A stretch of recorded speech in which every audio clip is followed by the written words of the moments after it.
Family can either lift you to the greatest heights or become the weight that drags you down. For nearly 2 decades, my parents painted me as the family's cautionary tale, while they showcased my younger brother as their crowning achievement.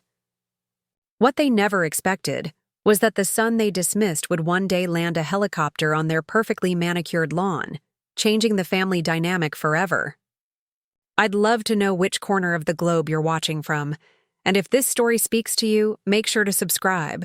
Tomorrow's video is one you absolutely can't miss. The thundering sound of rotor blades slicing through the crisp December air announced my arrival before anyone could spot the sleek black Bell 429 descending toward my parents' expansive estate in Greenwich, Connecticut. Inside the cockpit, my pilot navigated precisely to the landing zone we'd mapped out earlier that week. I'd hired Ryan specifically for this moment, a former military pilot with experience making dramatic entrances.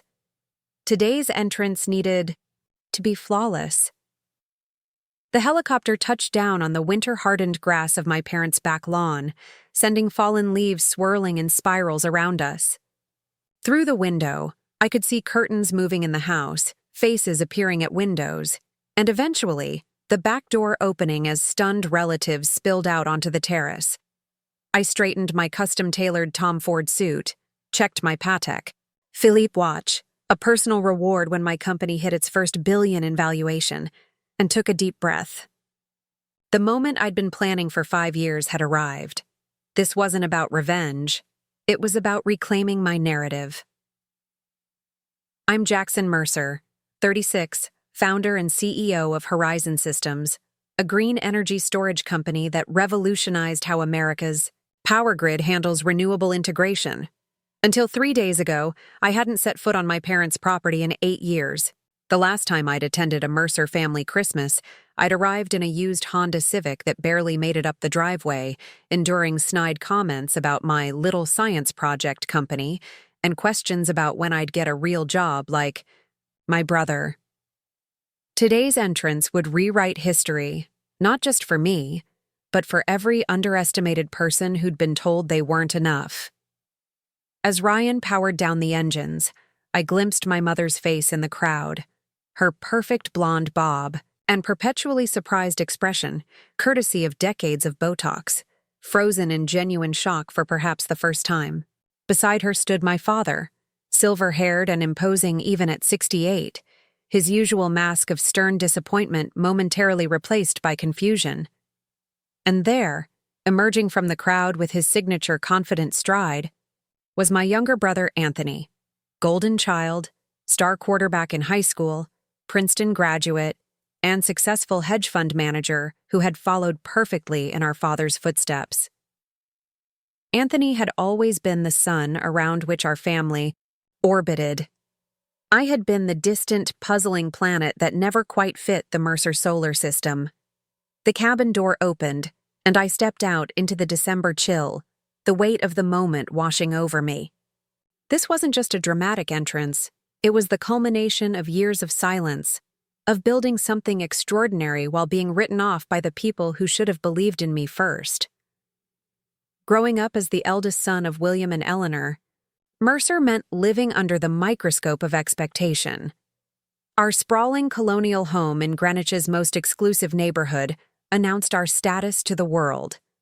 My father's investment firm, Mercer Capital, managed billions for New England's elite. My mother served on the boards of the most prestigious charities and cultural institutions. The Mercer name opened doors throughout Connecticut and beyond. From the outside, we were the quintessential American success story, wealthy, attractive, accomplished. But inside the pristine walls of our home, a different reality played out. While Anthony effortlessly embodied the Mercer legacy with his natural charisma and conventional achievements, I walked a different path that confounded my parents from the start.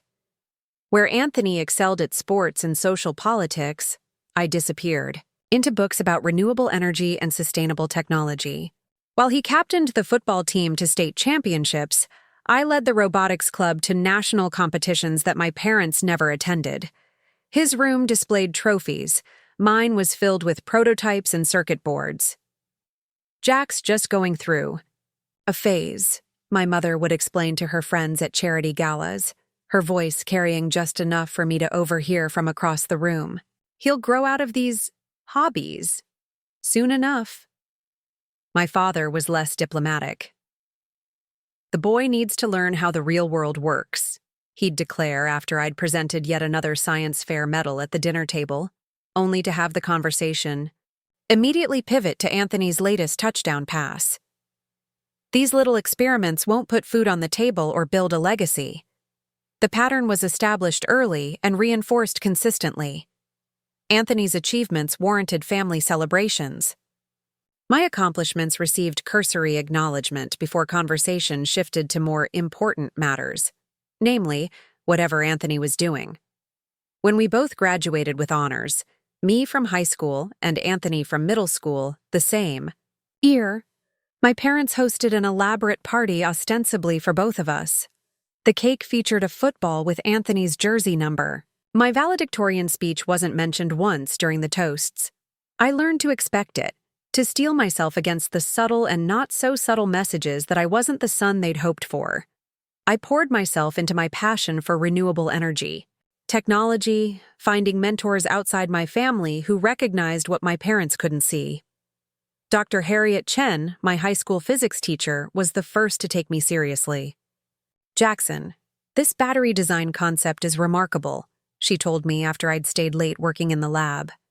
"Have you considered applying for the National Science Foundation's Young Innovator Grant?" With her guidance, I secured my first $10,000 in funding at 17. My parents responded with bemused tolerance when I told them over dinner. "That's nice, dear," my mother said, barely looking up from her plate. "Anthony, tell your father about your meeting with Coach Stevens from Princeton." College only widened the divide. I chose MIT against my father's explicit preference for Princeton, where generations of Mercer men had attended. "MIT is for people who work for Mercers, not actual Mercers," he'd said during a heated argument in his wood-paneled study.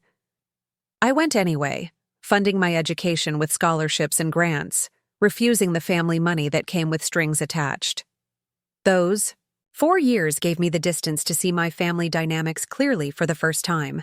In Boston, surrounded by brilliant minds who valued innovation over tradition, I thrived. My energy storage concepts evolved from theoretical to practical. By senior year, I had a working prototype that caught the attention of professors and potential investors. Meanwhile, Anthony was living the Princeton dream, making connections, dating the right girls, securing his place in my father's firm. Our paths had diverged completely. Then came the holiday gatherings, where the contrast was displayed for our extended family to witness. Every Thanksgiving and Christmas became an exercise in endurance, as I was subtly positioned as the family disappointment compared to Anthony's rising star. "Jackson's still tinkering with his batteries," my father would explain to relatives. "Anthony's portfolio outperformed the market by 12% this quarter." The narrative was carefully constructed. Anthony was following the proven path to success while I was wasting my potential on pipe dreams. What no one bothered to notice was that by 25, I'd secured my first significant funding round of $3 million for Horizon Systems. By 27, our patented energy storage technology was being implemented in pilot programs across 3 states. By 30, we were valued at over $100 million. I stopped attending family holidays altogether after Christmas when I was 31. I'd just closed a major deal with the California state government to provide grid storage solutions, a contract worth $50 million. When I mentioned it, my one attempt to share my success, my father chuckled. "Sounds impressive until you realize how these government contracts work," he said, swirling his scotch. "They'll drag payment out for years, change specifications, midway through, and probably cancel after the next election. Should have gone into something stable, like Anthony did." Anthony, to his credit, looked uncomfortable. "Dad, I think Jack's company is doing some interesting work." But the damage was done. I left the next morning without saying goodbye, declining all subsequent holiday invitations with brief, professional emails citing work commitments. For 5 years, I maintained minimal contact, birthday calls, occasional text messages, nothing more. During those 5 years, Horizon Systems grew exponentially. Our revolutionary advanced thermal battery technology solved the intermittency problems that had plagued renewable energy integration. We expanded from grid storage to commercial applications, then to residential systems. Major energy companies came calling with partnership offers. Venture capital firms competed for investment opportunities. By 35, I was running a company valued at $4.8 billion, with operations in 12 countries and over 500 employees. My face had appeared on the covers of Forbes Fast Company and Times Climate Innovators issue. I'd testified before Congress on renewable energy policy and advised presidential candidates on green technology initiatives. And through it all, my parents maintained their narrative. At family gatherings I no longer attended, they explained my absence as evidence of my poor priorities. Jackson's always been so wrapped up in his projects, my mother would tell cousins, aunts, and uncles. Never quite understood the importance of family. I know this because my cousin Mia, the only family member who remained close to me, reported back after each gathering. It's like they live in an alternate reality, she told me during one of our monthly dinners in New York. Uncle Will actually referred to you as the son who lost his way last Thanksgiving. Meanwhile, everyone at the table had read about your company's IPO in the Wall Street Journal that morning. I had made peace with it, or so I thought. I built a life in Seattle, far from Greenwich and the Mercer legacy. I dated brilliant women who challenged and inspired me. I created a corporate culture at Horizon that valued innovation and authenticity over pedigree and performance. I was, by any objective measure, successful beyond what even I had imagined possible. Then 3 months ago, everything changed. The call came on a rainy Seattle evening as I was reviewing quarterly projections in my Lake Washington home office. My assistant, knowing I rarely took personal calls during work hours, hesitated before interrupting. "I'm sorry, Mr. Mercer, but your cousin Mia is on line 1. She says it's urgent." I picked up immediately, concerned about rising. "Mia? What's wrong?" A lot of love and effort went into bringing this story to life. If you're enjoying it, we'd be so grateful if you'd subscribe to our channel. Now, back to where we left off. Her voice was tight, controlled in the way people sound when they're trying not to cry. "It's Uncle Will. He's had a stroke, a serious one." The news hit me with unexpected force. My father and I had been estranged for years, our relationship reduced to formal emails and the occasional stiff phone call. Yet hearing he was in critical condition in a New York hospital bed sent me reeling. "How bad?" "Bad enough that you should come," Mia said. "Aunt Eleanor is not handling it well, and Anthony is trying to manage everything. The hospital, your mom, the family, and apparently there are some serious issues with your dad's company that are coming to light." I was on my private jet within 2 hours, touching down at Teterboro Airport just after midnight. By 1 in the morning, I was standing in the harsh fluorescent light of New York Presbyterian's ICU, looking at my father's unconscious form for the first time in years. He looked smaller somehow, diminished against the white hospital sheets. Tubes and wires connecting him to machines that beeped and hummed. My mother sat beside him, her perfect appearance showing cracks, smudged makeup, hair slightly out of place. She looked up when I entered, surprised momentarily overriding her grief. "Jackson, you came." "Of course I came," I said, the words coming out more gently than I'd expected. Anthony stood by the window, his normally confident posture replaced by a slump of exhaustion. He crossed the room and, to my surprise, hugged me tightly. "Thank God you're here," he whispered. "It's all falling apart." Over the next 24 hours, as my father remained stable but unconscious, the full picture emerged. William Mercer, The patriarch who had built his reputation on sound investment strategies and conservative money management had been taking increasingly desperate risks with client funds over the past 2 years. Mercer Capital was on the verge of collapse, with at least $30 million in client money unaccounted for. The SEC was already investigating. Clients were beginning to ask questions that Anthony couldn't answer. "I don't understand," I said as Anthony showed me the company's books in my father's home office the following evening. "Dad was always so careful, so conservative with investments. What changed?" Anthony ran his hands through his hair, a gesture so reminiscent of our father that it startled me. The market changed. His strategies weren't delivering the returns clients expected. Instead of adapting, he started gambling, trying to make up losses with increasingly risky positions. "And you didn't know?" His face hardened. "I run my own division. Dad kept the main client portfolios to himself. I only discovered what was happening 2 months ago, and by then..." He gestured helplessly at the spreadsheets displaying the firm's dire situation. My mother appeared in the doorway of the study, a glass of white wine in her hand despite the early hour. "Your father didn't want to worry anyone," she said. "He thought he could fix it." The irony wasn't lost on me. My father, who had dismissed my work as unrealistic and risky, had been engaging in exactly the kind of reckless behavior he had always warned against. With my father unconscious and the company in crisis, the family turned to me, not out of choice, but necessity. Anthony was too deeply implicated in the firm to have credibility with investigators. My mother had never involved herself in the business side of my father's life. I had the resources, the business reputation, and the distance from Mercer Capital to potentially help navigate the disaster. For the first time in my life, the family that had dismissed me needed me.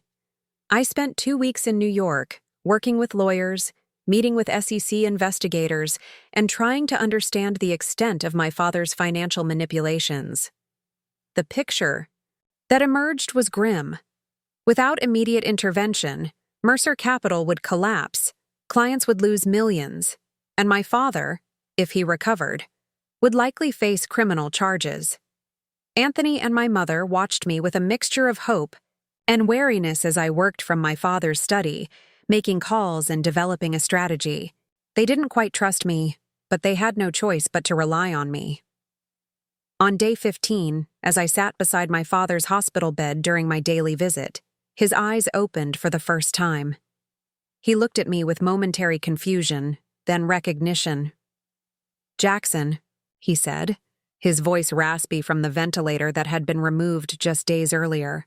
"Hello, Dad," I replied, setting aside the tablet where I'd been reviewing Mercer Capital documents. He struggled to speak, frustration crossing his features at his new limitations. Finally, he managed a single question. "Why are you here?" It wasn't gratitude for my coming when he was critically ill. It wasn't joy at seeing his firstborn son after years of estrangement. It was suspicion, the same doubt that had colored our relationship since I was old enough to have my own dreams. In that moment, something crystallized for me. The pattern would never change unless I changed it decisively. The family dynamics that had cast me as the outsider, the disappointment, would persist even in crisis, unless I used this moment to rewrite the story completely. I stood up, straightening to my full height. "I'm here because the company you built is on the verge of collapse. I'm here because Anthony and Mom asked for my help. I'm here because, despite everything, you're still my father." His eyes widened slightly. "But I'm not staying," I continued. "I'm going back to Seattle tomorrow. I'll send a proposal for how I think this situation should be handled. The family can accept it or not. That's your choice." I walked out of the hospital room without looking back, something I'd never had the courage to do before. By morning, I was on my plane heading west, leaving my parents and brother to consider what would come next. 2 days later, I sent a detailed proposal to Anthony's email. Horizon Systems would acquire the legitimate assets of Mercer Capital at fair market value. We would establish a fund to compensate defrauded clients. My father would cooperate fully with investigators, agree to a lifetime ban from the securities industry, and make public admission of wrongdoing. In exchange, I would use my considerable resources and influence to help negotiate a deal that might keep him out of prison given his health condition. And I wanted one more thing, something that had no practical value but carried immense symbolic weight. The sprawling Greenwich house where I'd grown up, technically a company asset that would be subject to forfeiture, would be transferred to me personally as part of the overall settlement. Anthony called within hours of receiving the proposal. "You want the house? Why? You hate that place." "That's my condition," I said simply. "Take it or leave it." After 3 days of silence, my mother called.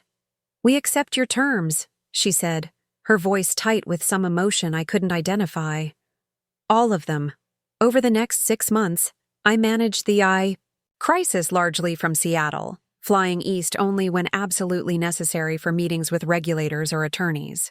My father recovered enough to return home, though his left side remained partially paralyzed.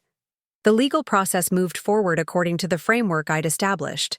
Clients would receive 90 cents on the dollar, not perfect, but far better than the total loss they had faced. Through it all, my interactions with my family remained professional, distant. This wasn't about reconciliation, it was about resolution. As Thanksgiving approached, my assistant reminded me that my usual solo reservation at my favorite Seattle restaurant would need to be confirmed. Instead, I found myself considering a different plan. "Cancel the reservation," I told her, "and contact Bell Helicopter. I want to arrange a private demonstration of their 429 model next week." The fall leaves were bronze and gold against the late November sky as I finalized arrangements for what would be my first family Christmas in 8 years. Not just my attendance, but a statement entrance that would forever change how the Mercer family saw their eldest son. Now, stepping onto the frosty grass of the estate I now legally owned, I walked toward the family that had defined me by my failures rather than my successes. The family that was about to witness firsthand just how wrong they had been. My father sat in a wheelchair on the terrace, a blanket over his legs despite the mild December day. His face, already altered by the stroke, now showed a new expression I had never seen directed at me before: uncertainty. "Merry Christmas," I said, approaching the gathered crowd of aunts, uncles, cousins, and family friends who had witnessed my dismissal and diminishment year after year. "I hope you don't mind my unconventional arrival." "Your helicopter," my mother said faintly, "is on the lawn." "My helicopter is on my lawn," I corrected her gently. "I believe you received the property transfer confirmation last week."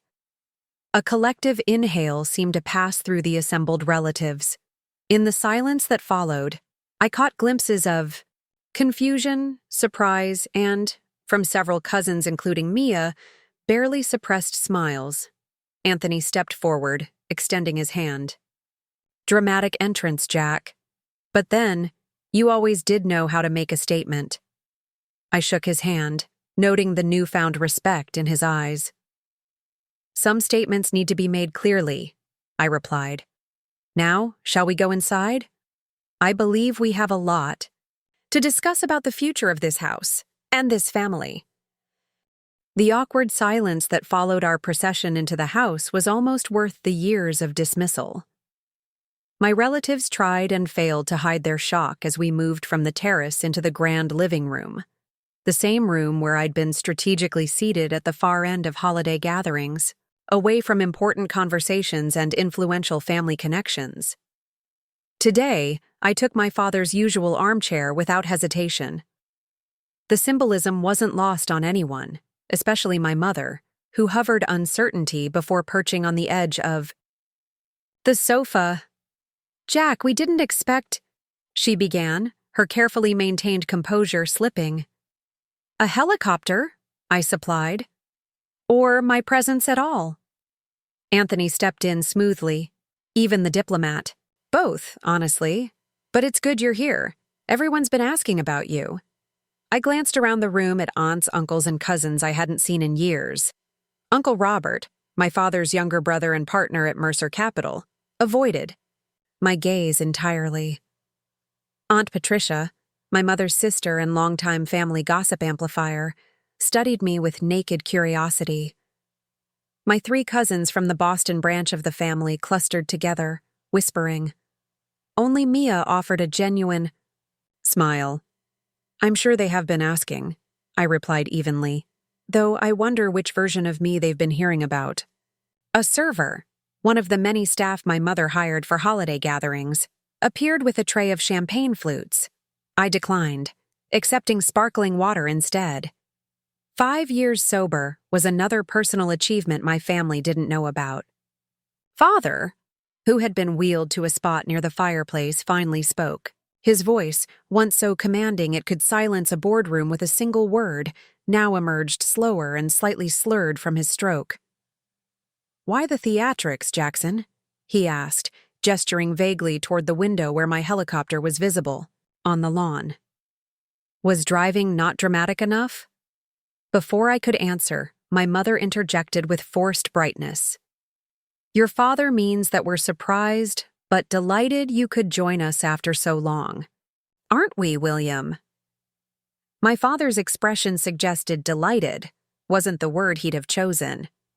I thought it appropriate, I said calmly, to make an entrance that accurately represents who I am now, rather than who this family has believed me to be. The room tensed. Holiday gatherings at the Mercer household had always operated under strict unspoken rules. Maintain appearances, avoid confrontation, and above all, never challenge the family hierarchy that placed my father at the summit and me somewhere near the bottom. I had just broken all 3 rules in a single sentence. Uncle Robert cleared his throat uncomfortably. Well, Jackson, that was certainly an entrance. That's quite a machine out there. Rental, I assume. The question was designed to diminish, a typical Mercer tactic. Imply that any success was temporary, borrowed, or exaggerated. Actually, Horizon Systems maintains a fleet of 3 helicopters and 2 jets, I replied. This particular model serves the Eastern Seaboard operations. The helicopter division falls under our Sustainable Transportation Initiative. We're working with Bell on developing electric vertical takeoff technology. Silence fell again. I could almost see them recalibrating, struggling to reconcile the nephew-cousin they'd been told was pursuing impractical dreams with the confident CEO who had just landed a helicopter on the family estate. Anthony, surprisingly, came to my rescue. Jackson's company is revolutionizing how we store and distribute renewable energy, he explained to the room. Their market cap hit $60 billion last quarter. All eyes turned to me for confirmation. I shrugged slightly, neither confirming nor denying. The actual number was closer to $70 billion after our recent Asian expansion, but I saw no need to correct him. My mother's face performed a complex emotion, pride battling with confusion and something that looked like regret. My father's expression remained harder to read, his stroke having diminished his once expressive features. The festive holiday lunch that followed was surreal. I found myself seated at the center of the massive dining table, a position I'd never occupied in all my years growing up in this house. The conversation swirled around me, relatives suddenly fascinated by renewable energy, asking questions about my company that revealed how little they'd bothered to learn about my life over the past decade. So these batteries, Uncle Robert inquired between bites of my mother's traditional beef Wellington, they're what, bigger versions of what's in our phones? I resisted the urge to sigh. Not exactly. Our thermal storage technology uses molten salt containment systems to store energy as heat, which can then be converted back to electricity on demand. It solves the intermittency problem that's plagued renewable adoption. His blank expression told me he hadn't understood a word, but several younger cousins leaned forward with genuine interest. That's how you got the California contract, right? asked Mia's brother David. I read about it in the MIT Technology Review. I nodded, surprised and pleased that at least one family member had been paying attention. That was our first major grid-scale implementation. We've since expanded to 14 states and 9 countries. And the company helicopter, my Aunt Patricia interjected, clearly trying to steer the conversation back to what she considered important: displays of wealth. I imagine that's a nice perk of being the boss. The helicopter serves a practical function, I explained patiently. Our installations are often in remote locations.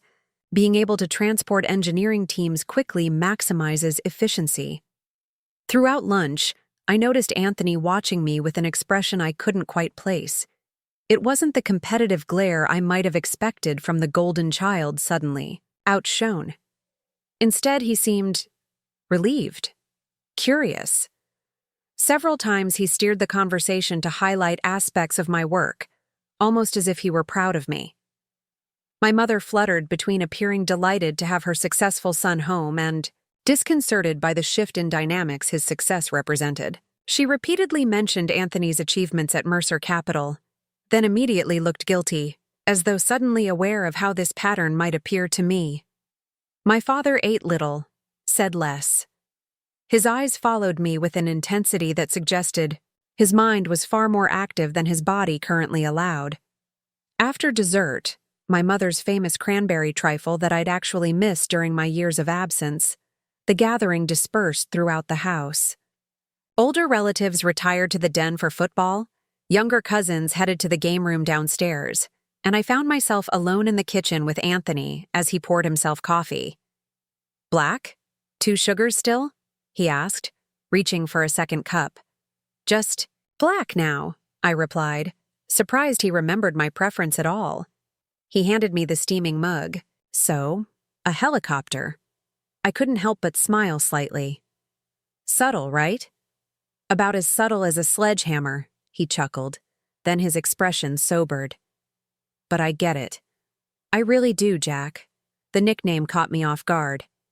Anthony had called me Jack growing up, but switched to the more formal Jackson around the time he entered high school, coinciding with when he began emulating our father more consciously. Do you? I asked, not hiding my skepticism. He leaned against the counter, cradling his coffee cup. Maybe not completely, but more than you think. It's been eye-opening these past few months. I studied with my younger brother, still handsome, at 33, though stress had added lines around his eyes that hadn't been there the last time we'd been in the same room. Eye-opening how?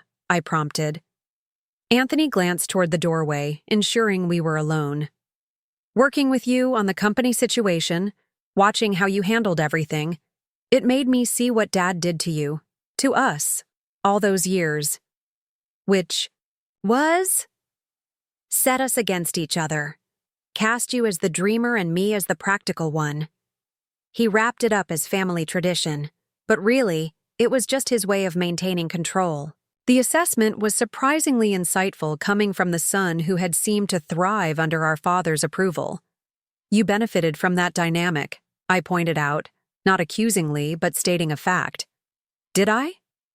Anthony's question seemed genuine. I followed a path that was laid out for me before I was born. You actually built something new, something important. He shook his head.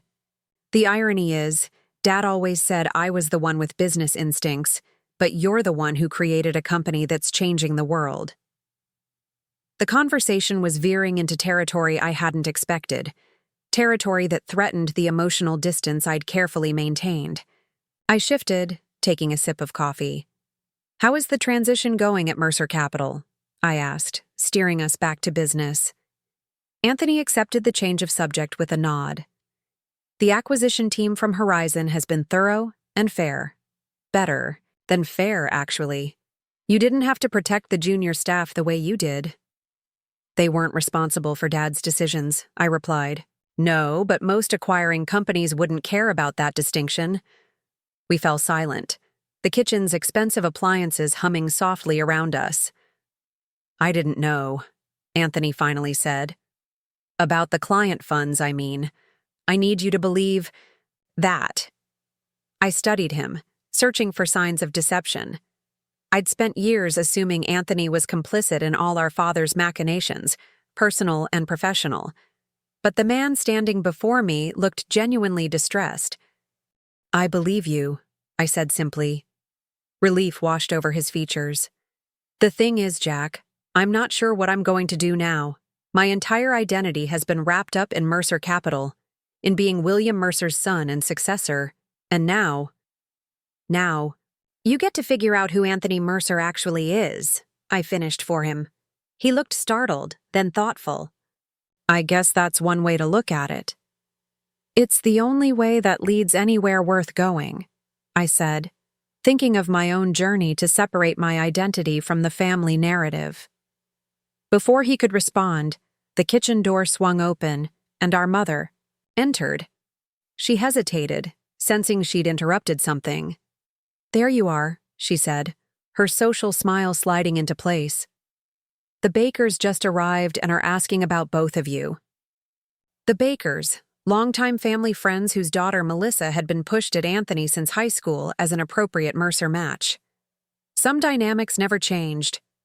I'll be right there, Anthony said, then surprised me by adding, Actually, I think Jack and I might be together for a few minutes. We're catching up. Our mother blinked, momentarily confused by the united front her sons were presenting. Well, don't be too long. It's rude to disappear during a gathering. After she left, Anthony rolled his eyes. A familiar gesture from our childhood whenever our mother's social directives became too much. It was such an unexpected moment of complicity that I almost laughed. Some things never change, he said. And some things do, I replied, thinking of the helicopter on the lawn and the papers in my briefcase that would change the family legacy forever. As the afternoon wore on, I circulated through the holiday gathering, reconnecting with relatives, who suddenly found me fascinating.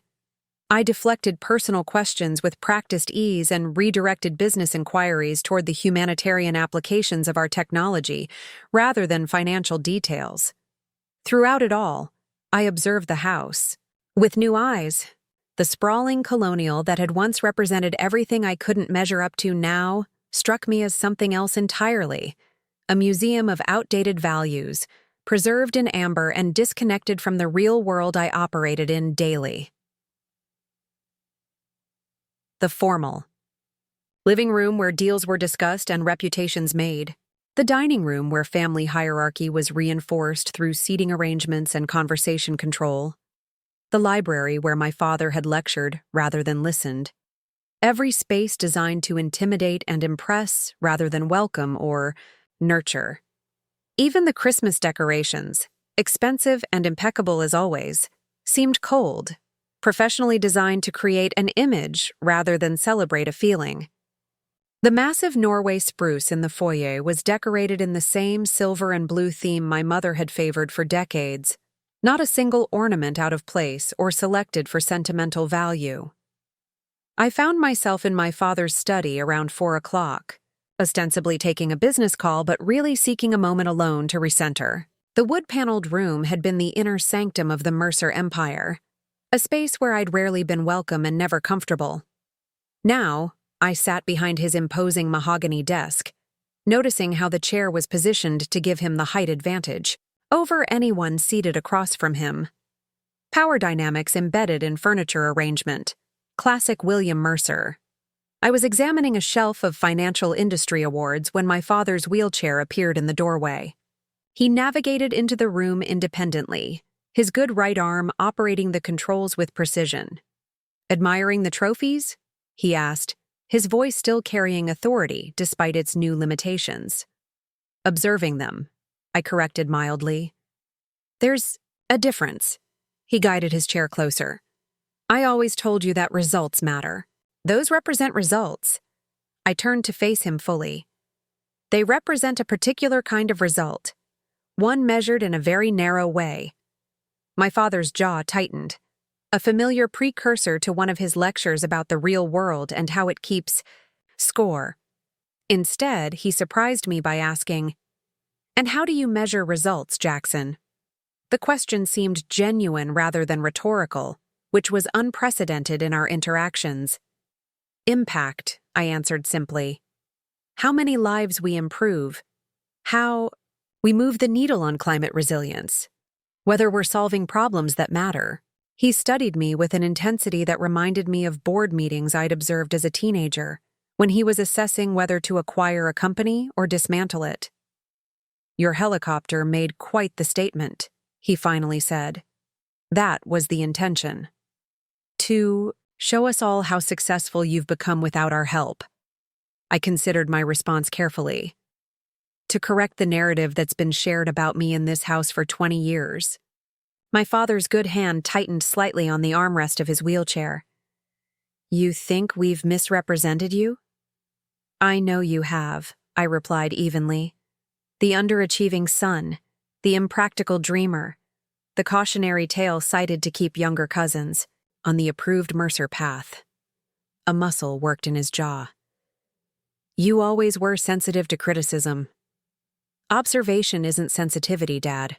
I've built a company valued at $70 billion by seeing things clearly. The number hung in the air between us. I hadn't planned to be so specific, but something about sitting in his chair, in his study, made precision feel important. His eyes widened slightly, the first genuine expression of surprise I'd seen from him in years. $70 billion? As of last quarter's valuation. He absorbed this, his financial mind obviously calculating what that meant for my personal wealth, my influence, my place in the very hierarchy he'd used to dismiss me. When he spoke again, his voice was different, less certain, more reflective. Why, I never understood your interest in energy storage, he admitted. It seemed abstract. It's actually extremely concrete, I countered. Energy is the foundation of modern civilization. The ability to store and deploy it efficiently determines everything from economic development to national security. He nodded slowly. I see that now. Perhaps too late. The admission, so uncharacteristic of the William Mercer I'd grown up with, left me momentarily speechless. I wondered if the stroke had altered more than just his physical capabilities. It's never too late to see things more clearly, I finally offered, surprising myself with the lack of bitterness in my tone. My father's eyes met mine directly. Is that why you came back? To help us see more clearly? Part of the reason, I acknowledged. And the rest? I hesitated, then decided that after years of distance, honesty was the only path worth taking. I came back to finish things properly, to close one chapter and perhaps open another. Understanding passed between us, fragile but real. For the first time in memory, we weren't performing the roles of disappointed father and inadequate son. We were simply two men at different stages of life, each reassessing the road traveled. The moment was interrupted by my mother appearing in the doorway, her expression shifting rapidly from surprise to disapproval at finding me behind my father's desk. There you are, William. Dr. Matthews just arrived and wants to say hello. Her eyes darted between us, sensing she'd interrupted something significant. What are you two discussing so seriously? My father turned his wheelchair toward the door. The future, he said simply. Jackson was helping me see it more clearly. He navigated out of the study, leaving my mother looking perplexed, and me sitting in his chair, contemplating how completely the dynamics in this house were about to change. Evening approached, bringing the formal Christmas Eve dinner that had always been the centerpiece of Mercer family tradition. In years past, I'd been seated at the far end of the table with the children and less influential relatives. Tonight, my place card was directly opposite my father at the head of the table, a position that traditionally belonged to the most honored guest.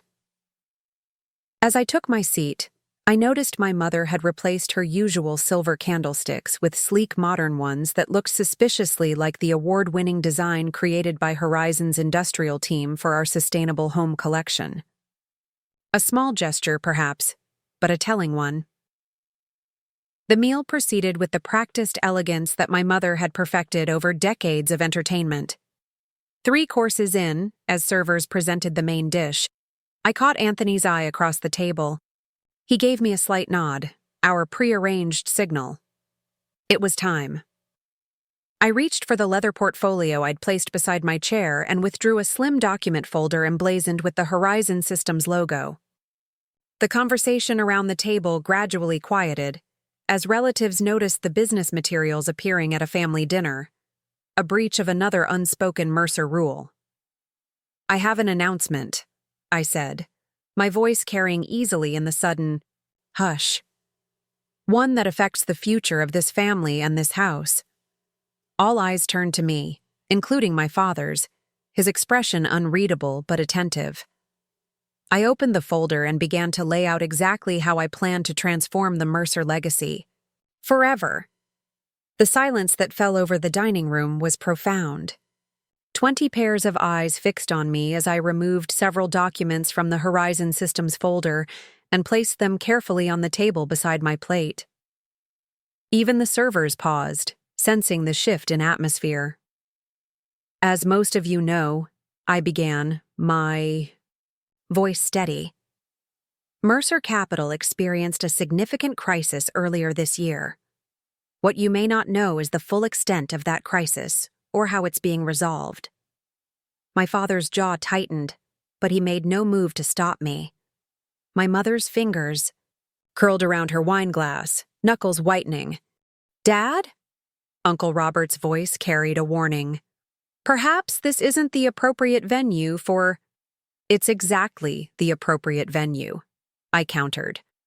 "This family has always conducted its most important business during holiday gatherings. I'm simply following tradition." The irony wasn't lost on anyone at the table. For years, I'd been excluded from those very business conversations. The situation at Mercer Capital wasn't simply a matter of investment strategies failing, I continued.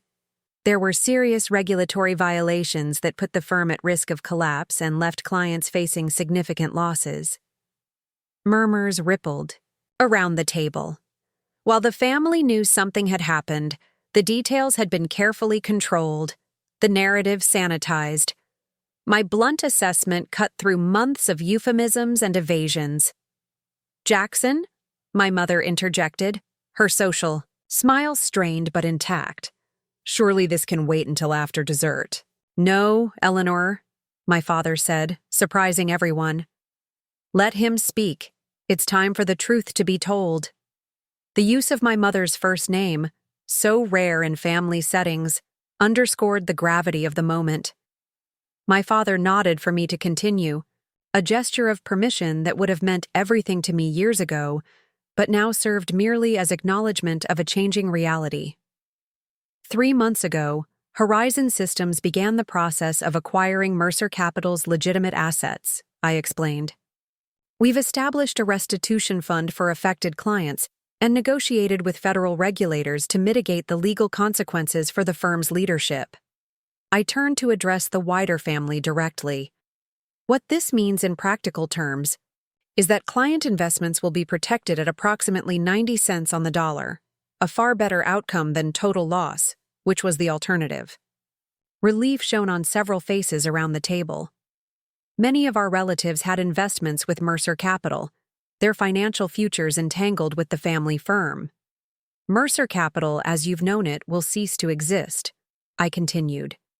"The name and certain operational assets will be folded into Horizon's financial advisory division, preserving aspects of the legacy while establishing new governance and compliance frameworks." My father watched me with an intensity that suggested he was truly seeing me for the first time, not as his disappointing elder son, but as a capable businessman executing a complex corporate rescue with precision. "And Dad?" Uncle Robert asked, voicing the question everyone wanted answered. "What happens to William in all this?" I met my uncle's gaze steadily. "My father has agreed to a lifetime ban from the securities industry and will make restitution as part of a settlement with federal authorities." In exchange for his full cooperation, we've negotiated terms that should allow him to avoid incarceration, given his health situation. The clinical language deliberately stripped away the family mythology that had protected my father for decades. In this moment, he wasn't the infallible patriarch, but a businessman who had crossed ethical and legal lines. "This is unconscionable," my Aunt Patricia hissed, airing family matters like this, at Christmas dinner no less. "What's unconscionable," I replied evenly, "is that investors nearly lost their life savings because of actions taken by the head of this family. What's unconscionable is that for years, the success of Mercer Capital was held up as the only valid measure of achievement while my work was dismissed as impractical dreaming." I locked eyes with my aunt. The irony being that the supposedly impractical company I built is now salvaging what can be saved from the Mercer legacy. A heavy silence fell. Even Aunt Patricia seemed to recognize the truth in my words. Anthony cleared his throat. "Jackson has been more than fair in structuring this arrangement. Without his intervention, the consequences would have been far worse, for everyone in this room, financially and otherwise. His support, offered publicly and without reservation, shifted the energy at the table. The unified front of the Mercer brothers, so long divided by their father's manipulations, presented a new reality the family couldn't ignore. "There's one more aspect to this transition," I said, reaching for the final document in my folder. "As part of the overall settlement, ownership of this property is being transferred to me personally." Gasps and murmurs erupted around the table. The Greenwich estate wasn't simply a house, it was the physical embodiment of the Mercer family's status and tradition. For generations, it had represented power, success, and continuity. "You're taking your parents home?" Aunt Patricia's voice rose in disbelief. "The property is a company asset," I explained calmly. "As such, it would have been subject to liquidation or forfeiture. Instead, I've purchased it at fair market value as part of the broader acquisition." My mother's face had gone very still, her social mask finally cracking to reveal genuine distress. "We're losing our home? Where will we go?" It was the question. I'd been waiting for the opening to explain the second phase of my plan.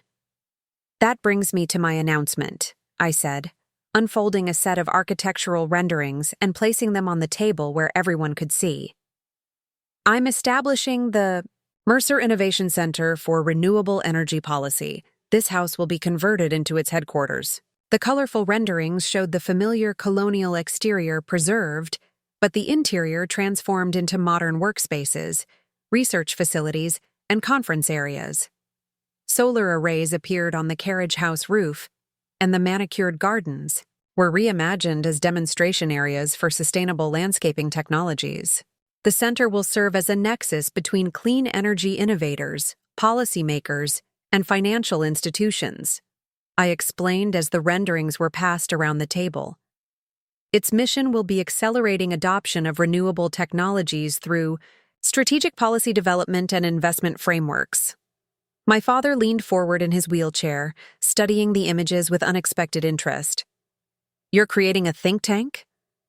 "A think and do tank," I corrected, "with implementation capabilities. Through Horizon's existing partnerships and the Mercer financial networks we're preserving," understanding dawned on Anthony's face. "You're not erasing the Mercer name, you're redefining it." I nodded. "Exactly. The Mercer legacy won't end with a financial scandal. It will evolve into something more meaningful and sustainable."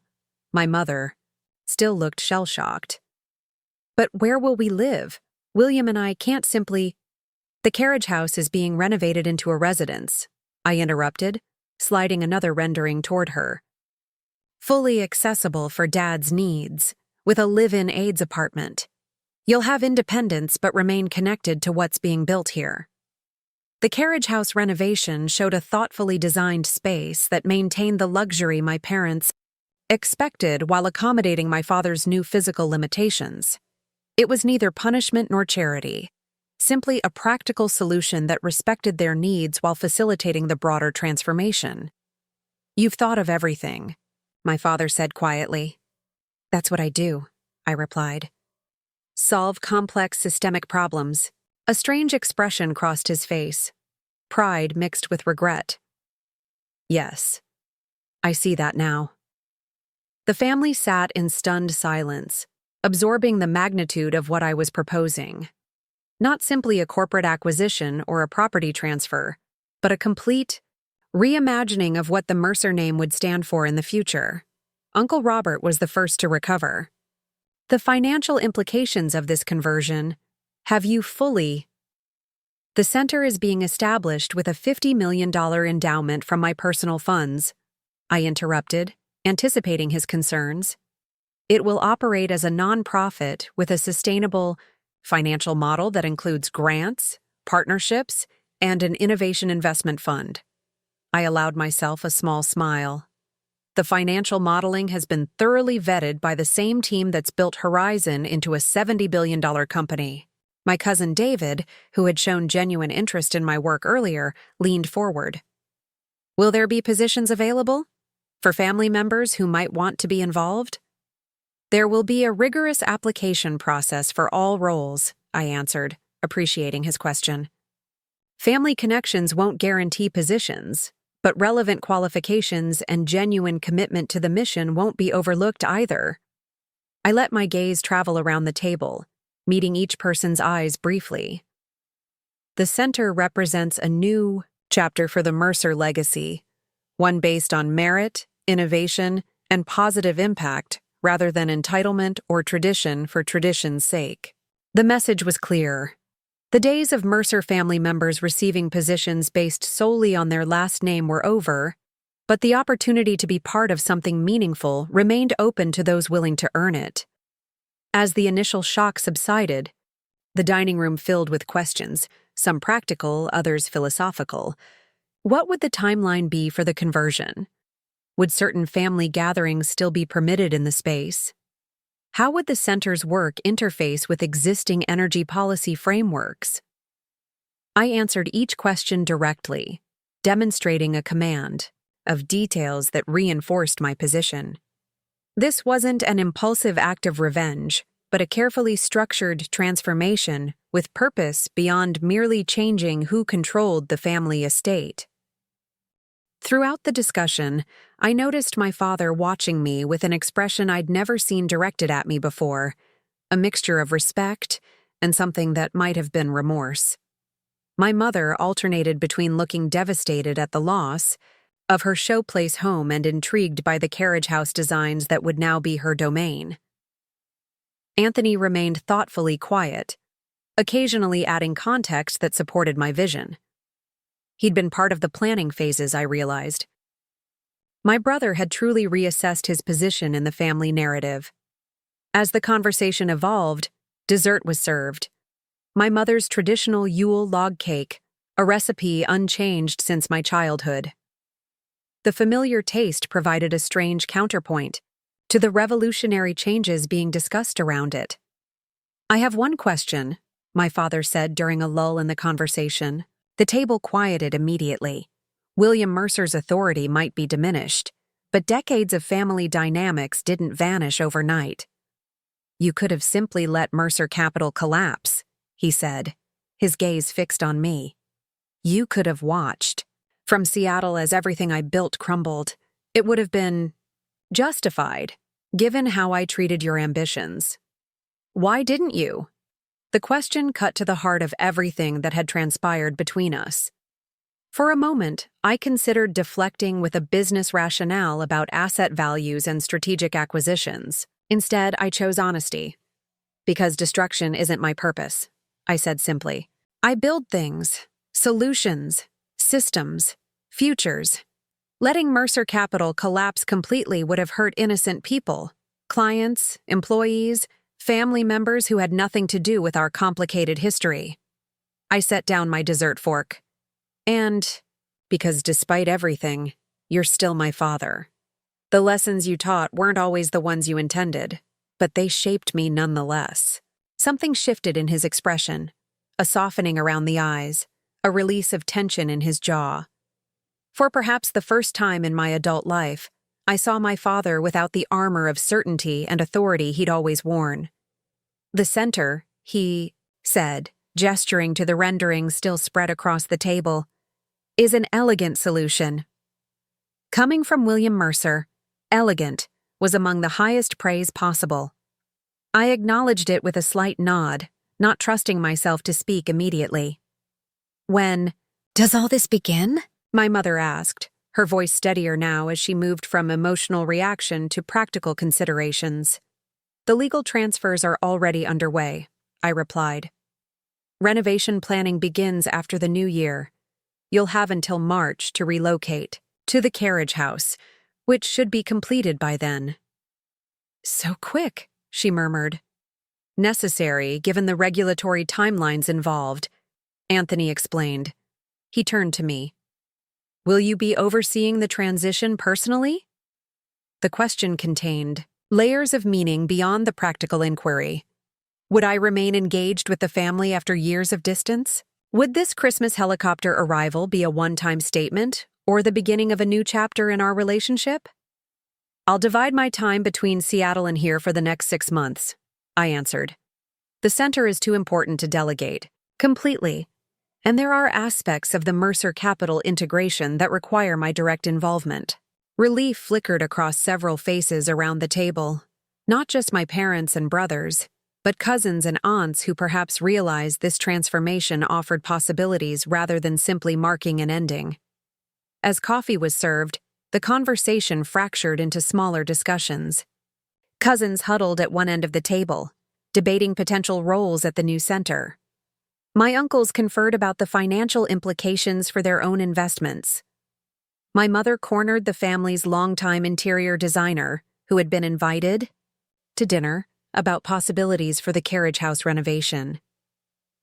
I found myself momentarily alone, watching the family adapt to new realities with surprising resilience. The Mercer talent for pragmatism was finding expression even in this moment of profound change. My father maneuvered his wheelchair closer to my chair. You learned to play the long game, he observed quietly. I didn't think you had the patience for it. Another misconception, I replied without rancor. I spent 15 years developing energy storage technology that others dismissed as impractical. Patience isn't my weakness, it's my strategic advantage. He nodded slowly. The helicopter, though, that was about making a point. I allowed myself a small smile. Even patient men occasionally enjoy immediate impact. Something resembling amusement flickered in his eyes. You said earlier that I taught you lessons I didn't intend. What were they? The question seemed genuine, perhaps the first truly curious inquiry my father had ever directed at me. You taught me that systems only work when they serve more than the people who create them, I said after considering my response carefully. You showed me that success disconnected from purpose becomes hollow, and you demonstrated that legacy is about impact, not appearances. He absorbed this, fingers tapping lightly on his wheelchair armrest. Expensive lessons. But thoroughly learned, I replied. Our conversation was interrupted by Anthony, who approached with a carefully casual air that didn't quite mask his excitement. Jack, a moment? David and Mia have some thoughts about the educational outreach component we discussed for the center. They've both worked in STEM education initiatives that might provide useful models. The we wasn't lost on me. Anthony had genuinely embraced the vision I'd presented. More surprisingly, other family members were already looking for ways to contribute meaningfully rather than simply protect their positions. As I excused myself to join my cousins, I caught a glimpse of my reflection in the dining room's ornate mirror, the same mirror that had once reflected a young man desperate for his family's approval. The person looking back now stood straight, confident, defined by achievement rather than family dynamics. The helicopter parked on the lawn had made its statement. Now the real transformation was beginning, not just of a house or a company, but of a family legacy that would extend far beyond the boundaries of wealth and status that had defined it for generations. Later that evening, as relatives began, departing with handshakes and embraces far warmer than any I'd received in previous years, I stepped onto the terrace for a moment alone. The December air was crisp, stars unusually bright above the bare branches of the estate's ancient oak trees. Our helicopter sat on the lawn, its sleek form illuminated by the house's exterior lighting. Beyond it stretched the carefully maintained grounds that had once represented a world where I didn't belong. Tomorrow, I will fly back to Seattle to finalize year-end business and celebrate the actual holiday with friends who have become my chosen family. But for the first time, I would return to Greenwich not as an outsider seeking approval, but as the architect of a new vision, one that honored what was valuable in the past while creating something more meaningful for the future. "Quite a Christmas present you've given us all," Anthony said, joining me on the terrace with 2 glasses of brandy. He handed one to me, though I'm not sure everyone sees it that way yet. I accepted the glass, recognizing the gesture for what it was: a peace offering, an acknowledgement, a step toward a different kind of brotherhood than the competitive one our father had fostered. "They will," I replied, gazing out at the property that would soon become something entirely new. "When they understand that I'm not destroying the Mercer legacy, I'm saving it." Anthony raised his glass slightly. "To save what matters and transform the rest." As we stood shoulder to shoulder in the winter night, I realized that the helicopter had indeed delivered the statement I'd intended. But the real revolution was just beginning. 3 months after my helicopter entrance, at Christmas, I stood in what had once been my father's study, now transformed into the director's office for the Mercer Innovation Center. The heavy mahogany desk had been replaced with a sustainable bamboo workstation. The dark wood paneling was gone, revealing original brick walls now bathed in natural light from enlarged windows. Where hunting prints and financial industry awards had once dominated, architectural renderings and energy flow diagrams now provided inspiration. April sunshine spilled across the reclaimed oak floors as I reviewed the center's launch schedule with Vanessa Chen, the brilliant energy policy expert I'd recruited from MIT to serve as executive director. At 45, Vanessa had spent 2 decades navigating the complex intersection of technology innovation and policy implementation. Her credentials were impeccable, her vision aligned perfectly with the center's mission, and most importantly, she had no connection whatsoever to the Mercer family. The governor confirmed for the opening ceremony, she noted, swiping through her tablet calendar. "And the Energy Secretary's office says he'll try to make it, schedule permitting." I nodded, still slightly amazed at how quickly this transformation had progressed. In just 3 months, the formal spaces of the Greenwich estate had been reimagined as collaborative work environments. The grand foyer now served as a reception area showcasing cutting-edge renewable technologies. The formal dining room had become a conference center with state-of-the-art communication systems. "The press response has been overwhelmingly positive," Vanessa continued. "The narrative of transforming a traditional finance family's legacy into clean energy innovation makes for compelling coverage." "And how is the staff integration progressing?" I asked, thinking of the delicate balance we were creating between new hires and former Mercer Capital employees who had transitioned to the center. "Better than expected," she replied. "Your brother has been surprisingly helpful in bridging the cultural gap." Anthony's evolution had been one of the most unexpected developments of the past 3 months. After our Christmas night conversation on the terrace, he had thrown himself into the center's development with genuine enthusiasm. His financial acumen, combined with a previously untapped talent for relationship building, made him invaluable in creating the investment frameworks that would help innovative technologies scale beyond the prototype stage. "He's found his place," I observed, "independent of our father's shadow." Vanessa, who had no stake in family dynamics, simply nodded. Speaking of family members, your mother called earlier? Something about the garden design for the carriage house? I suppressed a sigh. Eleanor Mercer's transition from lady of the manor to carriage house resident had been predictably rocky. The renovation itself was beautiful, a showcase of accessible luxury that maintained her aesthetic while accommodating my father's needs. But surrendering control of the main house and grounds had proven more challenging for her than the physical relocation. I'll stop by on my way out, I promised. Anything else before the executive committee meeting? Just one thing, Vanessa said, her expression shifting to something more thoughtful. I've been approached by several energy companies that want to discuss potential partnerships with you personally. Not just with the center, but with Horizon. This wasn't surprising. My increased presence on the East Coast had made me more accessible to the energy establishment based in New York and Washington. What had once required a cross-country journey to Seattle now meant simply scheduling a meeting in Greenwich. Forward the requests to my team, I said. They'll prioritize based on alignment with our strategic goals. Vanessa hesitated. There's one you might want to consider personally. Madison Energy Ventures. I stilled. Madison Energy was Alexandra Madison's company, the woman I'd nearly married 6 years ago before my single-minded focus on building Horizon had unraveled our relationship. Last I'd heard, she'd built her renewable investment firm into a significant player in the Northeast market. Alex reached out directly? I asked, aiming for a neutral tone.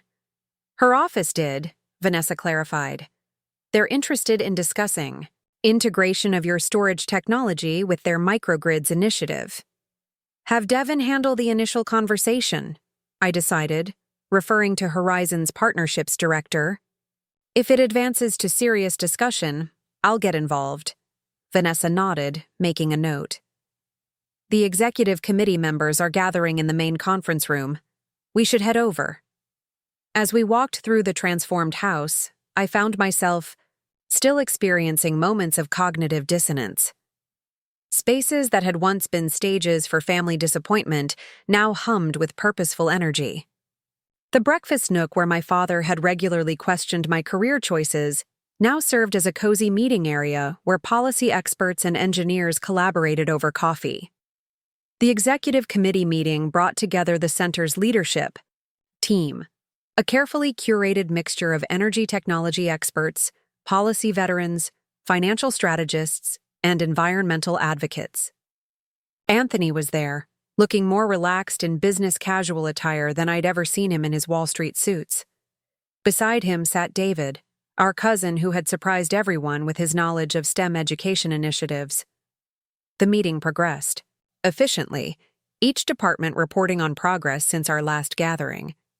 The policy team had drafted a comprehensive framework for accelerating grid-scale storage deployment across 6 northeastern states. The technology assessment group was evaluating 15 promising innovations for potential investment. The education outreach program had established partnerships with 12 universities and 27 high schools. We've had an interesting development with the Community Engagement Initiative, David reported toward the end of the meeting. Several Greenwich neighbors initially opposed our zoning variance for the demonstration solar array. This wasn't surprising. The exclusive neighborhood had strict aesthetic guidelines that residents guarded zealously. However, David continued with a smile, after we hosted them for an information session and showed them the architectural integration designs, most converted to supporters. Mrs. Harrington from 3 properties over is now asking if we can help her implement something similar. The design excellence approach is working, Anthony noted. When people see that renewable integration can actually enhance property values rather than diminish them, opposition tends to evaporate. It was a strategy I'd insisted on from the beginning, demonstrating that sustainability and aesthetic beauty could coexist, that environmental responsibility didn't require sacrifice, but rather offered new forms of luxury and distinction. After the meeting concluded, I found myself walking with Anthony toward the carriage house. The path took us past the circular drive where my helicopter had landed on Christmas Eve, a moment that now seemed simultaneously recent and distant. Have you seen Dad today? I asked as we walked. Anthony nodded. Had breakfast with him this morning. He was having a good day. Physical therapist says he's making progress with the left arm. My father's recovery had been gradual but steady. The stroke had left permanent limitations, but consistent therapy was restoring more function than initially predicted. More surprising than his physical improvement was his mental evolution. After the initial shock of the center announcement, at Christmas, he had begun engaging with the concept in unexpected ways. He's been reviewing the investment frameworks, Anthony added. Offers some surprisingly insightful feedback on the risk assessment models. Is that appropriate given his legal situation? I asked, concerned about regulatory boundaries. Anthony shook his head. He's not making any decisions or having any formal role, just asking questions and offering thoughts that I can take or leave. The prosecutors cleared it. It's considered rehabilitation activity. We reached the carriage house, its exterior preserved while the interior had been completely reimagined. The ground floor was now wheelchair accessible with wider doorways, an elevator, and subtle adaptations that maintained dignity while providing functionality. The second floor contained guest accommodations and a suite for the live-in aide who assisted with my father's care. My mother opened the door before we could knock, perfectly dressed as always in casual elegance that suggested she might simply be choosing a relaxed day at home rather than adjusting to dramatically changed circumstances. "Jackson, Anthony," she greeted us with practiced warmth. "Your father's in the sunroom. He's been asking when you'd stop by." The sunroom was a new addition to the carriage house, a light-filled space with views of the gardens that had once been my mother's pride. Now those gardens were being reimagined as sustainable landscaping demonstrations, with sections devoted to water conservation, pollinator support, and food production integrated with ornamental design. My father sat in his wheelchair near the windows, a tablet computer on the tray attached to his chair. He looked up as we entered, his expression brightening with genuine pleasure rather than the performative greeting I'd grown accustomed to throughout my childhood. "The prodigal sons," he said, his speech clearer than it had been at Christmas, both of them at once. I approached and rested my hand briefly on his shoulder, a gesture that would have been unthinkable 6 months ago. "I heard you've been reviewing the investment frameworks." He nodded, tapping the tablet. "Interesting approach, combining traditional project finance with impact metrics. You're solving for multiple variables simultaneously." "That's what effective systems design requires," I replied, taking a seat across from him. "Optimizing for a single variable creates downstream distortions." "A lesson I learned too late," he acknowledged, the admission still surprising me despite similar moments over recent months. "Speaking of lessons, I've been watching the construction teams. The efficiency is remarkable. No wasted motion. We brought in experts in sustainable building practices," Anthony explained, accepting a glass of iced tea from our mother. "They're using an integrated design-build approach that minimizes resource waste." Our father looked thoughtful. "Very different from how we've always built things. Sequential processes, each specialty handling their piece in isolation." "Which is why traditional construction is so inefficient," I noted. "The center's approach demonstrates that sustainability isn't just about materials, it's about process design." "A metaphor for what you're doing with the Mercer legacy," my father observed unexpectedly. "Not dismantling it piece by piece, but reimagining its fundamental structure." The insight caught me off guard, so aligned with my own thinking that it suggested a depth of understanding I hadn't credited him with. For a moment I glimpsed what might have been possible between us if he had seen me clearly years ago. "The landscapers want to remove my rose garden," my mother interjected, clearly uncomfortable with the direction of conversation. "I designed that garden 20 years ago." "They're not removing it," I clarified gently. "They're evolving it into a demonstration of how traditional ornamental gardens can be adapted for climate resilience while maintaining their beauty." By replacing my hybrid teas with native species, she countered, an edge in her voice. By integrating native species that support local ecosystems while preserving focal specimens of your original design, I corrected. The head of the landscape team would be happy to walk you through the concept again. My mother's lips tightened, but before she could respond, my father reached for her hand. Eleanor, remember what Dr. Levine said about adaptation being different from loss. The gentle reminder, referencing their shared therapy sessions, seemed to reach her. She exhaled slowly and nodded. I suppose I could review the designs once more, she conceded. Some of their ideas for the water feature were not entirely without merit. It was a small victory in an ongoing negotiation. My parents were adjusting not just to changed circumstances, but to a fundamentally different relationship with the legacy they had built, and with the son they had misunderstood for decades. After leaving the carriage house, Anthony and I walked back toward the main building, now buzzing with activity as staff prepared for the center's official opening the following week. It's working, isn't it? Anthony said, gesturing toward the transformation around us. Not just the center, but the whole recalibration. Better than I expected, I admitted, though there's still resistance from certain quarters. Mom will come around, he predicted. Especially once she sees the social advantages of being associated with the center rather than with Dad's scandal. She's already working on co-chairing the first fundraising gala. I had to smile at that.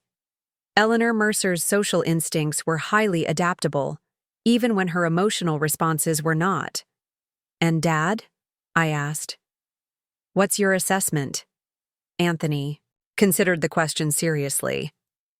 I think he's genuinely engaged with the ideas behind the center. Whether that's intellectual interest or a deeper reckoning with his choices, I'm not sure yet. We paused outside what had once been the formal living room, now converted into a flexible event space where staff were arranging chairs for an upcoming lecture series. What about you? I asked my brother. Any regrets about your career pivot? Anthony laughed, a genuine sound I was still getting accustomed to. From managing rich people's money to helping scale technologies that might actually save the planet? Not exactly a downgrade. It's not as secure as Mercer Capital seemed, I pointed out. Innovation involves risk.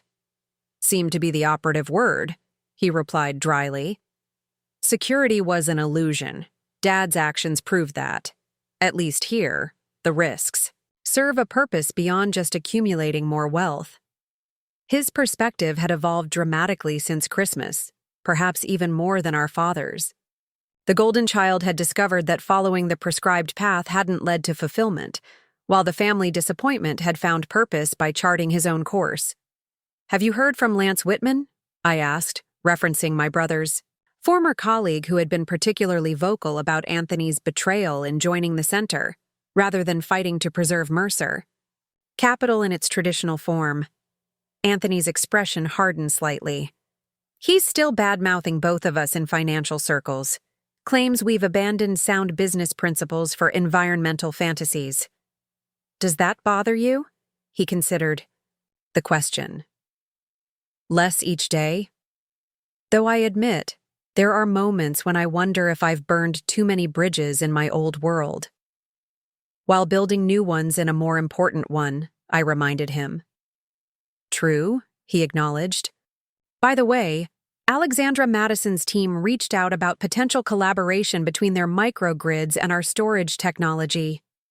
I kept my expression neutral. Vanessa mentioned it. Devin will handle the initial discussions. Anthony gave me a sideways look. You know, some bridges are worth rebuilding in personal territories too. Focus on the center, Anthony, I deflected. My personal life is doing just fine without your guidance. He raised his hands in mock surrender. Just making an observation. Alex's company is doing impressive work, and the strategic alignment seems obvious.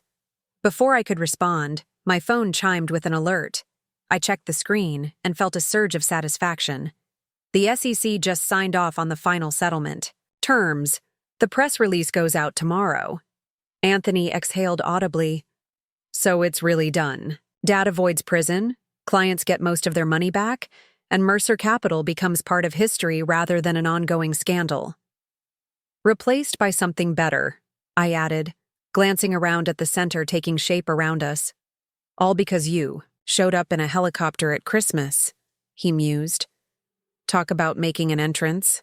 I smiled slightly. The helicopter got everyone's attention. The plan is what's actually creating change. We continued our walk through the building, stopping occasionally to discuss design elements or speak with staff members. The center was taking shape exactly as I'd envisioned it, a physical manifestation of what was possible when outdated systems were reimagined rather than simply modified. Later that afternoon, I stood on the roof terrace that had been added to the building's east wing, overlooking the property that had once represented my exclusion from the family legacy. Workers were installing the last panels of the solar array that would provide much of the center's power. Beyond them, landscapers were creating demonstration gardens showcasing sustainable water management techniques. My phone rang, Seattle calling. Jessica Park, Horizon's chief operating officer, who was managing day-to-day operations during my extended East Coast stay. The test results from the Arizona grid deployment exceeded projections, she reported without preamble. Efficiency metrics are running 12% above models in desert conditions. Excellent, I replied, mind already calculating the implications for our southwestern expansion. Any issues with the thermal regulation systems? None so far. The modified cooling approach is performing beautifully. The utility operators are impressed. They're already talking about doubling the installation if the performance holds through. Summer? We discussed technical details for several minutes before Jessica shifted to another topic. The board is asking about your return timeline. Palmer specifically mentioned that 3 months of remote leadership is stretching the arrangement. We discussed. Thomas Palmer, Horizon's lead director, had been supportive of my East Coast project, but concerned about my extended absence from headquarters. His caution was reasonable. Horizon was still growing rapidly, with major initiatives requiring leadership attention. The center's official opening is next week, I told her. I'll return to Seattle immediately afterward and remain based there, with monthly trips east until the center's leadership team is fully established. I'll relay that to the board, Jessica said, sounding relieved. Oh, and the Madison Energy proposal came through? Devin flagged it as high potential alignment. Want me to send it to your secure server? I hesitated only briefly. Yes, I'll review it tonight. After ending the call, I remained on the terrace, watching the transformation below as workers reshaped the landscape of my childhood into something new and purposeful. In just 3 months, the physical manifestation of the Mercer legacy had been fundamentally reimagined. The psychological and emotional transformation was proving more complex, but progress was undeniable.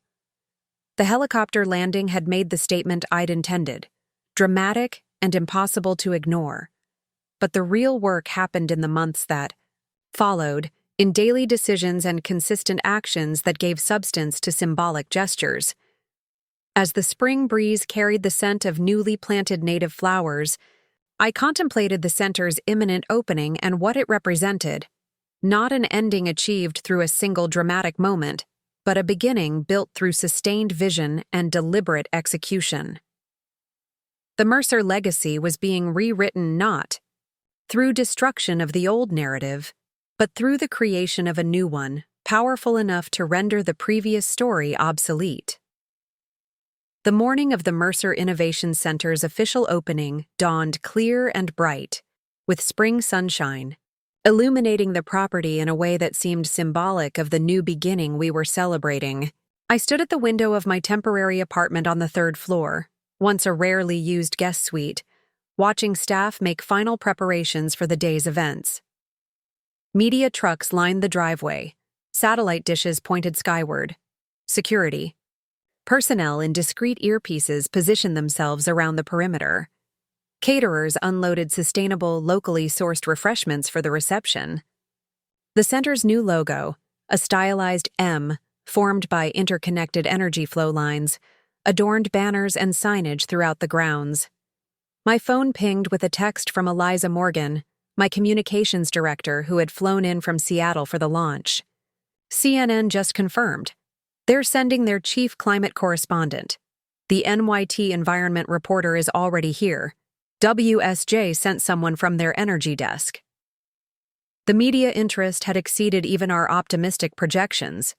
The combination of the Mercer family drama, the innovative mission of the center, and my own status as a clean tech leader had created a perfect storm of publicity potential.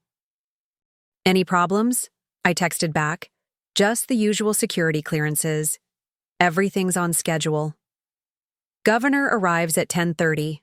I set down my phone and finished knotting my tie, emerald green with a subtle pattern, selected to complement the center's branding while conveying confidence and innovation rather than traditional finance. My suit was modern but understated, projecting seriousness without stuffiness. A knock at the door revealed Anthony, already dressed in his own carefully selected outfit, a departure from his Wall Street uniform but still polished and professional.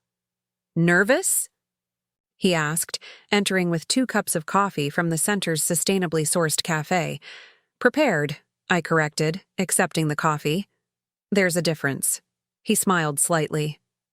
"Dad's asking if you'll stop by the carriage house before the ceremony. Says he has something he wants to discuss." I checked my watch. A solar-powered Seiko, rather than the luxury timepieces my father had always favored. "I can spare 15 minutes. Anything specific he mentioned?" Anthony shook his head. "Just that it was important to him." We walked together through the center, now humming with pre-event energy. Staff members nodded respectfully as we passed, many stopping to share last-minute updates or seek quick approvals. The transformation from family estate to professional hub was complete. Every space repurposed with intentional design that honored the historic architecture while serving contemporary needs. "You know," Anthony said as we exited toward the carriage house, "when you landed that helicopter at Christmas, I thought it was just about making a statement, showing the family who you'd become despite their lack of support." "That was part of it," I acknowledged. "But this," he gestured to the activity around us, "this is so much more than a statement. You've created something that will outlast all of us." The observation was unexpectedly perceptive coming from my brother, who had once embodied the short-term thinking of hedge fund culture. We found our parents in the carriage house sunroom, my mother arranging flowers for the small family gathering planned after the public events, my father reviewing documents at a side table. Both looked up as we entered, my mother offering her standard social smile while my father's expression held something more complex. "Jackson," he greeted me, his voice stronger than it had been in months. "Thank you for making time this morning." "Of course," I replied, accepting my mother's perfunctory cheek kiss. "Anthony said you wanted to discuss something." My mother glanced at my father, then made a transparent excuse about checking on something in the kitchen, drawing Anthony with her to give us privacy. Whatever my father wanted to discuss, she already knew about it. "Sit," my father said, indicating the chair across from him. When I complied, he pushed a leather portfolio across the table. "I'd like you to review this before the ceremony." I opened the portfolio to find legal documents, not unusual in itself, as our lawyers had been finalizing agreements for months. What caught my attention was the heading, "Transfer of Voting Rights and Intellectual Property." "What is this?" I asked, scanning the formal language. "I've been working with the patent attorney," my father explained, "identifying and documenting innovations from Mercer Capital that should transfer to the center's work." I looked up sharply. "Financial innovations?" He nodded. "Algorithmic approaches to risk assessment, predictive modeling frameworks, certain market analysis methodologies, stripped of their original application in traditional finance and reimagined for sustainability metrics." The concept was unexpected, My father identified valuable intellectual property from his decades in finance and adapted it for application in renewable energy assessment. It showed not just acceptance of the center's mission, but active participation in its evolution. These could be valuable, I acknowledged, scanning the technical descriptions, particularly the risk quantification models applied to climate adaptation investments. They should be, he said simply. They represent 40 years of problem solving. In complex systems, different variables, similar principles. I continued reviewing the documents, recognizing that this was more than just a practical contribution. For my father, a man whose identity had been utterly entwined with his professional achievements, transferring these intellectual assets represented a profound personal shift. "There's one more thing," he said, turning to the final page. "A formal statement I'd like to make during today's ceremony." The page contained a brief speech, just 3 paragraphs, in which William Mercer would publicly acknowledge both his past mistakes and his support for the center's mission. It was direct, unsparing in its self-assessment, and genuinely forward-looking. I read it twice before looking up. "You want to speak at the opening?" "If you'll permit it," he replied.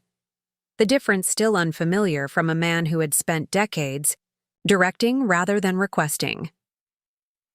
I considered the implications.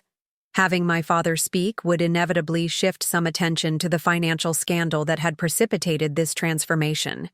Yet his statement, if delivered as written, would provide powerful closure to that chapter while emphasizing the constructive path forward. The timing and duration would need to be carefully coordinated, I said, thinking aloud. And the press would need to be briefed that this was planned, not an unexpected disruption. "Of course," he agreed. "I'm not looking to hijack your moment, Jackson, just to contribute to it appropriately." The distinction was important, and one the William Mercer of a year ago would never have recognized. I studied my father's face, searching for any trace of the manipulation or control that had characterized our relationship for decades. Instead, I found only thoughtful anticipation and a hint of vulnerability. "We'll add you to the program," I decided. After the governor, but before my closing remarks, 3 minutes maximum. Relief and gratitude passed across his features. "Thank you. I know this isn't something I'm entitled to." The acknowledgement of boundaries, another evolution in our relationship, felt almost as significant as the intellectual property transfer. "I should get back," I said, rising and returning the portfolio. "Have your aide coordinate with Eliza on the logistics."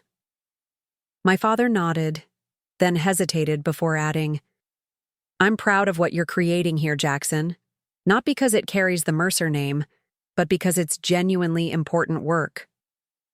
The words I'd waited decades to hear arrived, with startling simplicity on the morning of my most significant professional accomplishment to date. I acknowledged them with a nod, not trusting myself to respond verbally, and headed back to the main building.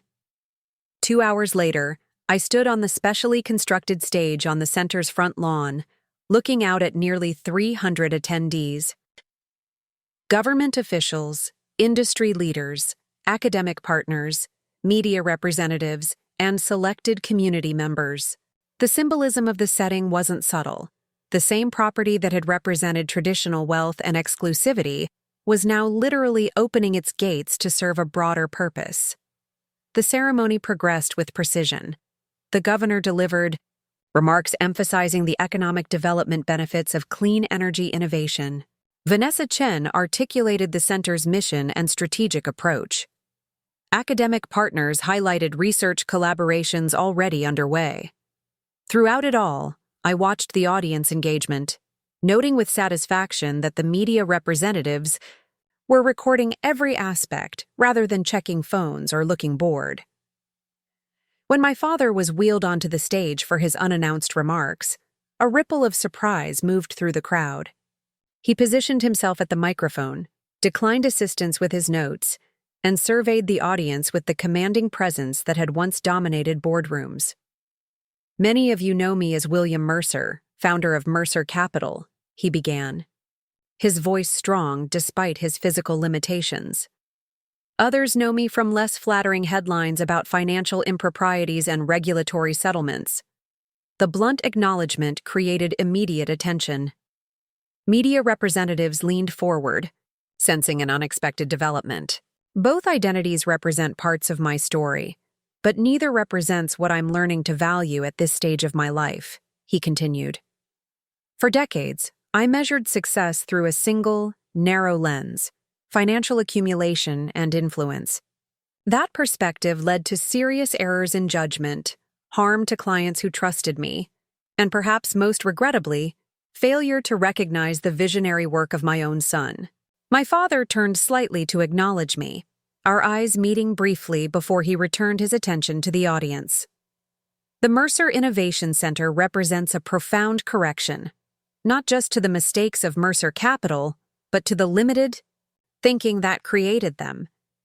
It recognizes that true legacy isn't measured in financial statements, but in positive impact on the world we all share. He paused, and I could see the emotion he was controlling. Something the William Mercer I'd grown up with would never have revealed in public. I have contributed certain intellectual properties to the center's work, analytical frameworks that, applied to renewable energy challenges rather than financial markets, may prove valuable. But the vision, the courage, and the leadership that created this center belonged to Jackson Mercer, who saw possibilities I was blind to for far too long. The personal acknowledgement, delivered not privately but publicly before influential witnesses, carried meaning beyond the words themselves. It represented my father's complete reversal from the Christmas dinners where he had dismissed my work as impractical dreaming. I am honored to support the center's mission and grateful for the opportunity to be part of reimagining what the Mercer name can stand for in future generations. Thank you.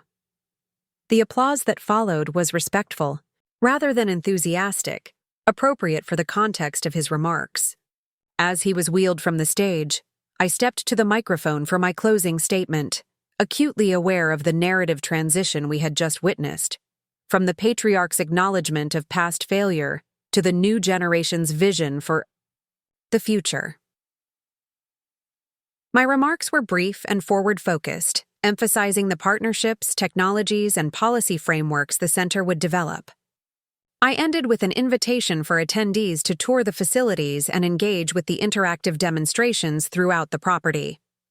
As the formal ceremony concluded and guests dispersed toward the various tour stations, Eliza approached with a tablet displaying initial media coverage. "Your father's statement is getting significant attention," she noted. "The redemption narrative angle is playing well, especially paired with the center's mission. WSJ is already requesting a joint interview with both of you." "Decline politely," I instructed. "Today's focus should remain on the center's work, not family dynamics. We can consider strategic profile opportunities after the launch cycle completes." She nodded, making notes. "The governor wants 15 minutes with you before she leaves. Senator Hayes's chief of staff is asking about potential funding alignments for their new climate resilience bill, and..." She hesitated slightly. "Alexandra Madison arrived during the ceremony. She's with the technology demonstration group now." I maintained a neutral expression despite the unexpected information. "Madison Energy is a potential strategic partner. I'll speak with her during the general networking session." Eliza, who knew me well enough to recognize deliberate deflection, simply nodded and moved on to other logistics. For the next 2 hours, I circulated among guests, explaining the center's approach, connecting potential collaborators, and answering technical questions about Horizon storage technologies that would be deployed in upcoming demonstration projects. Was discussing grid integration challenges with a utility executive when I sensed a presence at my shoulder and turned to find Alexandra Madison, as commanding and focused as I remembered her, though the 5 years since our relationship ended had added subtle maturity to her features. "Impressive achievement, Jackson," she said, extending her hand professionally despite our history. "The center design elegantly bridges policy and technology considerations." Thank you, I replied, completing the handshake with appropriate brevity. Madison Energy's microgrid deployments have been equally impressive. The Puerto Rico implementation set new standards for community resilience. She acknowledged the compliment with a nod. That's actually why I'm here. The integration potential between your storage technology and our distributed generation approach could accelerate adoption in vulnerable communities. Devin mentioned your team's interest. I've reviewed the preliminary materials. Alex raised an eyebrow slightly. And? The technical alignment is promising, I acknowledged. The institutional cultures may be more challenging to integrate. She smiled. The same direct, no-nonsense expression that had first attracted me. Years ago. Meaning you're not sure if you want to work closely with your ex. The straightforward acknowledgement of our history was characteristic of her approach. No games, no pretense. Meaning successful partnerships require more than technical compatibility, I countered. But I'm open to exploring the potential if appropriate boundaries are established. Always the systems thinker, she observed. Some things don't change. Before I could respond, Vanessa approached with an apologetic expression.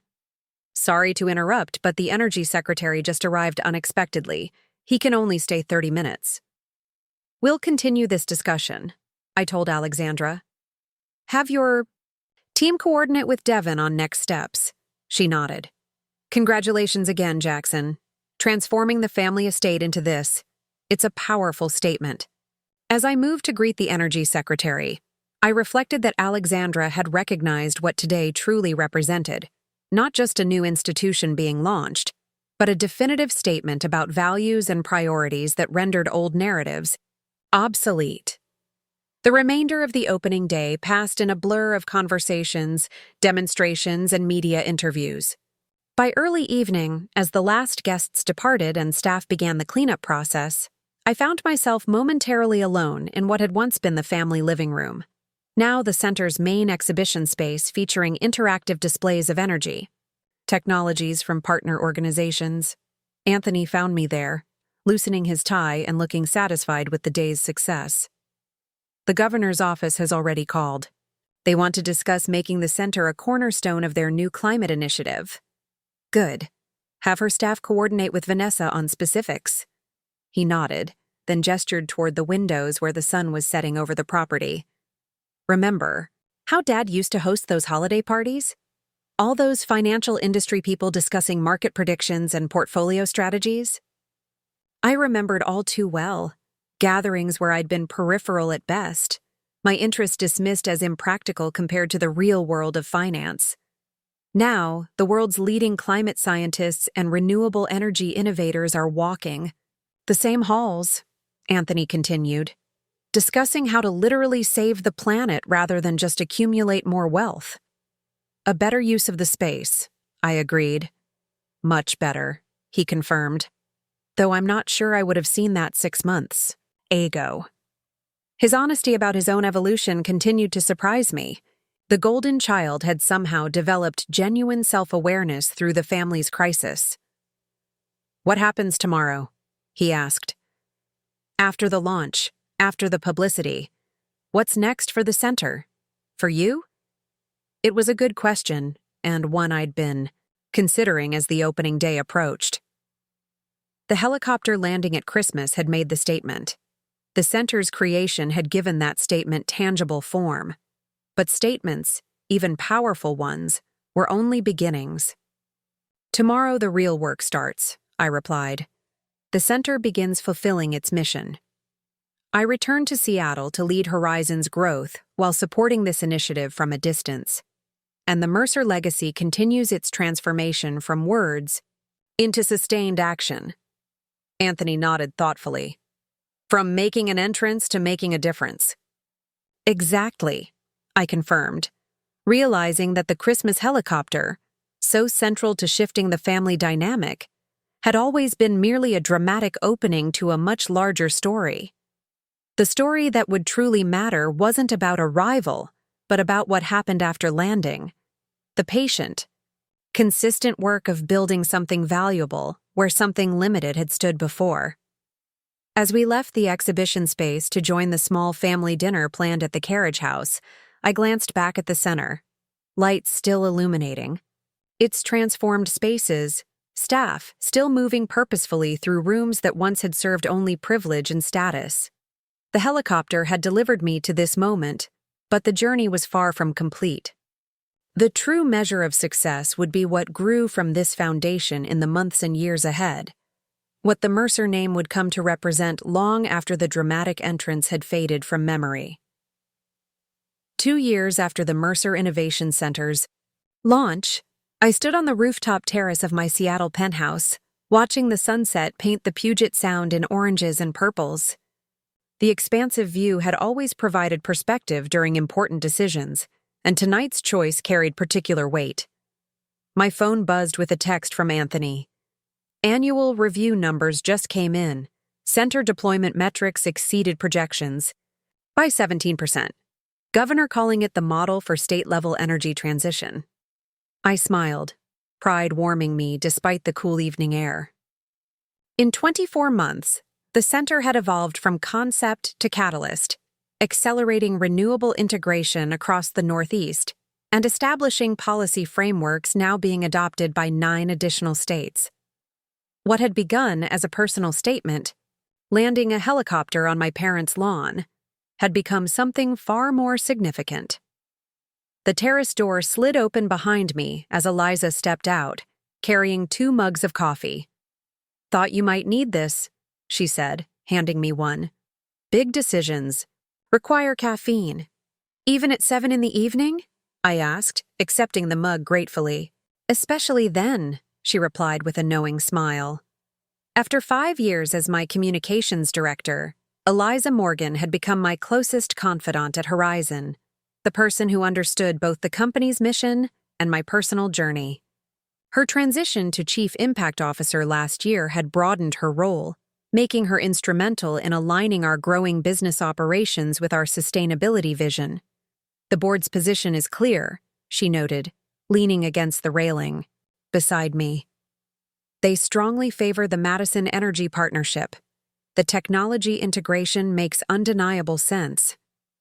"The technology isn't the complicated part," I reminded her. She studied me over the rim of her mug. "You've successfully collaborated with Alexandra for 2 years now. The Puerto Rico microgrid project exceeded everyone's expectations. The Texas implementation is becoming the national model. The personal history hasn't interfered with the professional results." Her assessment was accurate. The partnership between Horizon Systems and Madison Energy had proven remarkably successful, despite the potential complications of my previous relationship with Alexandra. We had maintained professional boundaries while leveraging the complementary strengths of our companies to deploy integrated solutions with greater impact than either could have achieved alone. "A collaboration agreement is different from a merger," I pointed out. "The level of integration, the governance questions, the cultural alignment, it's all exponentially more complex." "True," Eliza acknowledged, "but the potential impact is correspondingly greater. Combined, you'd create the most comprehensive clean energy platform in the market. Storage, generation, distribution, financing, policy, the complete ecosystem under unified strategy." It was the same conclusion our executive team had reached after months of analysis. The merger made compelling business sense. The question was whether it made personal sense given the history between the principals. "Have you talked to her directly?" Eliza asked. "Not about term sheets or integration plans, but about whether you two can actually lead a merged company. Together?" I shook my head. "That conversation happens after the board decision, not before." "According to protocol, yes," she conceded. "But this situation isn't exactly covered in standard merger guidelines." My phone chimed with a calendar alert. The reminder for my weekly video call with my father. In the 2 years since the center's launch, we had established this regular connection, a structured opportunity to discuss both the center's progress and the gradual rebuilding of our relationship. "I need to take this," I told Eliza. "Board. Decision by tomorrow afternoon?" she nodded. They're expecting your recommendation by noon. For what it's worth, I think you already know the right answer. You just need to reconcile yourself to it. As she returned inside, I considered her observation. Perhaps she was right. Perhaps the hesitation I felt wasn't about business strategy, but about personal history and the vulnerability that came with it. I moved to the sheltered corner of the terrace where I'd installed a small desk and video conferencing setup for outdoor calls. As the connection was established, my father's face appeared on the screen, older and more weathered than before his stroke, but more animated than I'd ever seen him during my childhood. "Jackson," he greeted me with genuine warmth. "How's Seattle treating you?" "Clear skies today," I replied, angling the camera to show the view briefly. "How's the Princeton implementation progressing?" My father had become unexpectedly involved in the center's work, particularly the campus energy transition initiatives that now operated at 16 universities across the country. His financial expertise, reimagined for sustainability metrics, had proven valuable in creating funding mechanisms that accelerated adoption. "Ahead of schedule and under budget," he reported with satisfaction. "The modified thermal storage design your team developed solved the integration challenges with their historic buildings. The administration is now talking about expanding to their satellite campuses." We discussed technical and strategic details for several minutes, a comfortable pattern we'd established that felt more like respected colleagues than our old father-son dynamic. The William Mercer, who now spoke passionately about renewable deployment strategies, seemed almost like a different person from the dismissive father who had belittled my impractical interests for years. "Your mother is enjoying the education, outreach program more than anyone expected," he added, shifting to family updates. "The summer coding camp for girls was her idea, apparently. She's arranged for 3 of her foundation friends to fund expansions to additional communities." This development had surprised us all. Eleanor Mercer, initially resistant to the center's mission, had gradually found her place within it, applying her social connections and organizational skills to educational initiatives that introduced clean energy concepts to underserved students. The woman who had once measured success through social status now spoke proudly about diversity metrics in STEM programs. "And how are you feeling?" I asked, noting the exercise equipment visible in the background of his carriage house study. "Stronger every week," he replied. "Doctor says the new therapy protocol is showing results. Left arm mobility has increased 30% since January." His commitment to recovery had been remarkable, approaching physical therapy with the same discipline he had once applied to financial analysis. At 70, he was rebuilding capabilities that his medical team had initially considered permanently lost. After covering other updates, he fixed me with a surprisingly perceptive look. "You seem preoccupied. The Madison merger?" The fact that he immediately identified the issue in my mind indicated how much our communication had evolved. 2 years ago, he wouldn't have recognized my concerns. 3 years ago, he wouldn't have cared. "Board decision tomorrow," I confirmed. "The business case is compelling, but the personal complications give you pause," he observed. I nodded, not bothering to deflect. Leading a merged company with Alexandra would be complex. My father considered this, his expression thoughtful. "You know, one of my greatest regrets is how I approached business relationships. I always viewed them as transactions or competitions, never as opportunities for growth. This self-awareness still surprised me, though I'd been witnessing its development over the past 2 years. Your approach with the center has been different," he continued. "You've built partnerships based on shared purpose rather than just shared profit. It's been educational to observe." "The Madison merger would be more than a partnership," I pointed out. "It would be full integration, operationally and strategically. And personally challenging given your history with Alexandra," he acknowledged. "But consider this. The fact that you've already successfully collaborated despite that history suggests something about both your characters and the importance of what you're building. The insight was unexpectedly perceptive. My father had never been particularly attuned to relationship dynamics, yet his observation identified the core of what had made the collaboration work. Mutual respect for the mission had transcended personal history. "When you landed that helicopter at Christmas 2 years ago," he said, "it was about making a statement, showing us who you'd become despite our lack of understanding.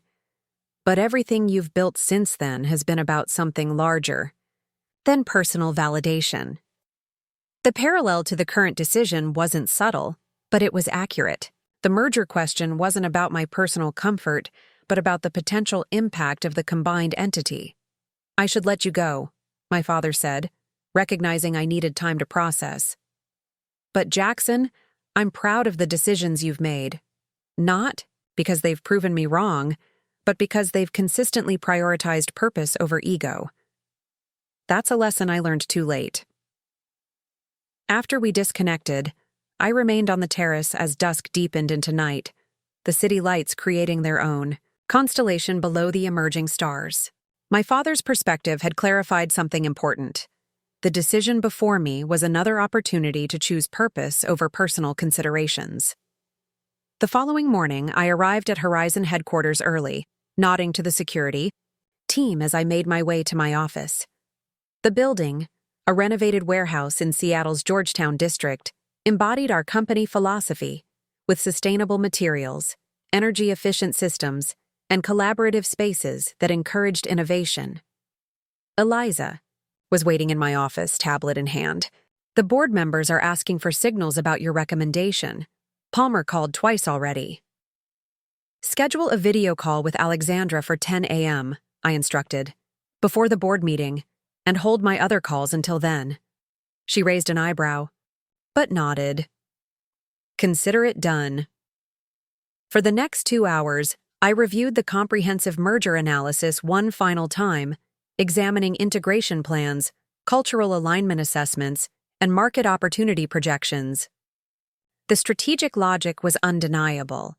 Combined, Horizon and Madison would create the most complete clean energy platform in the industry, capable of accelerating adoption rates beyond what either company could achieve independently. At precisely 10 a.m., my screen lit up with the incoming video call.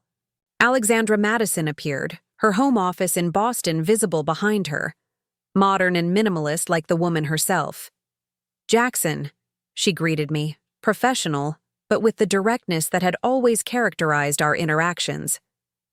"I assume this is about the board decision." "Indirectly," I replied. "Before I make my recommendation, I need to address the personal aspect of this potential merger." She nodded, unsurprised. "The elephant in the virtual room." "Exactly. We've maintained an effective professional relationship through the collaboration agreement. A merger would require much closer integration of our leadership.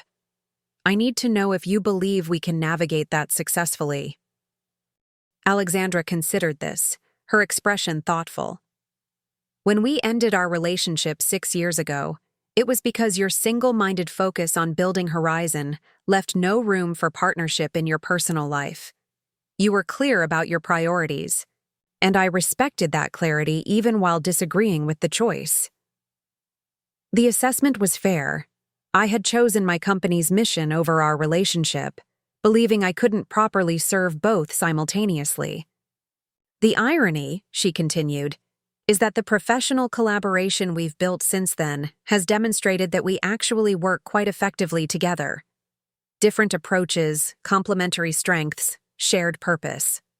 Within clearly defined boundaries," I pointed out. "True," she acknowledged. "But those boundaries have been about organizational clarity, not personal distance.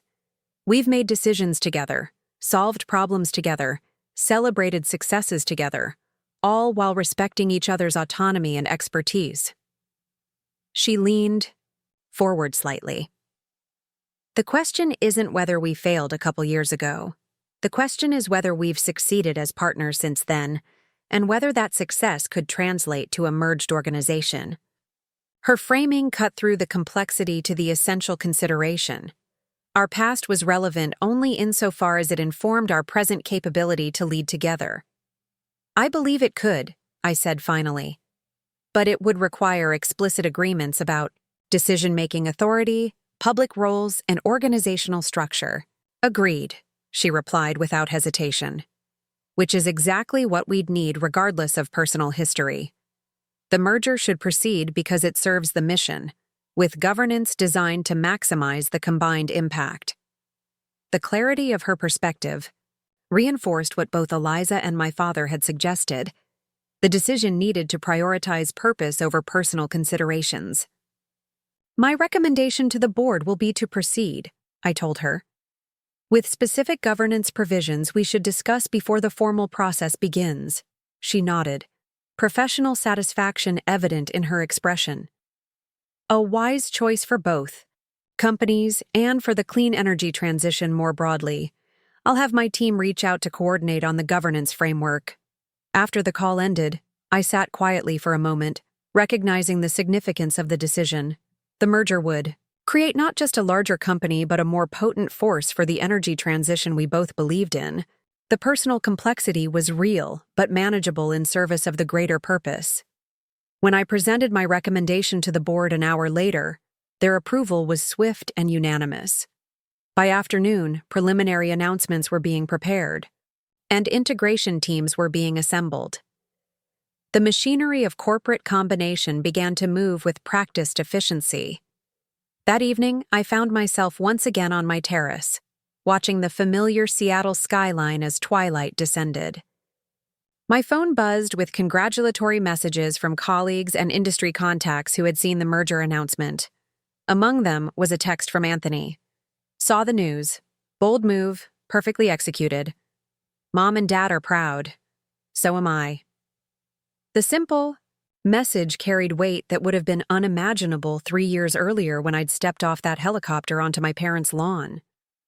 The transformation from family disappointment to acknowledged success hadn't come from that dramatic entrance, but from the consistent actions and choices that followed. As if sensing my reflective mood, another text arrived. This one from my father. The helicopter got their attention. Your vision earned their respect. Congratulations on building something that matters. The contrast between the Christmas helicopter landing and today's merger announcement struck me as emblematic of my journey.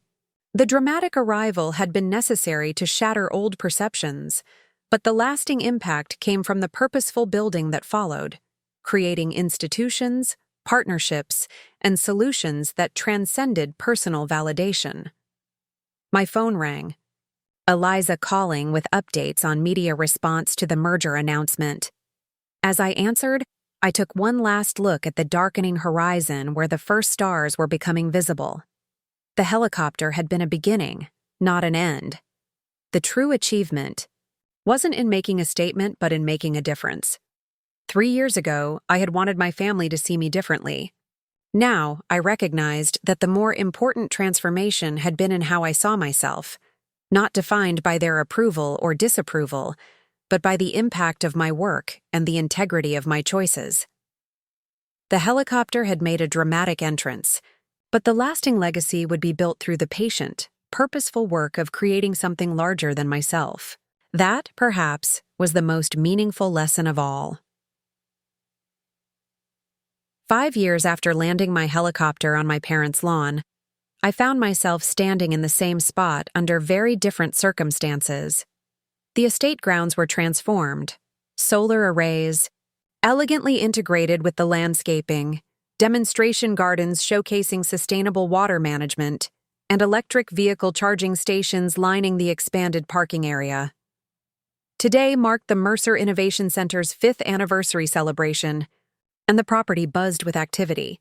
Energy policy experts mingled with technology innovators. University research partners demonstrated prototypes alongside community leaders sharing implementation case studies. Media representatives captured it all for national broadcasts.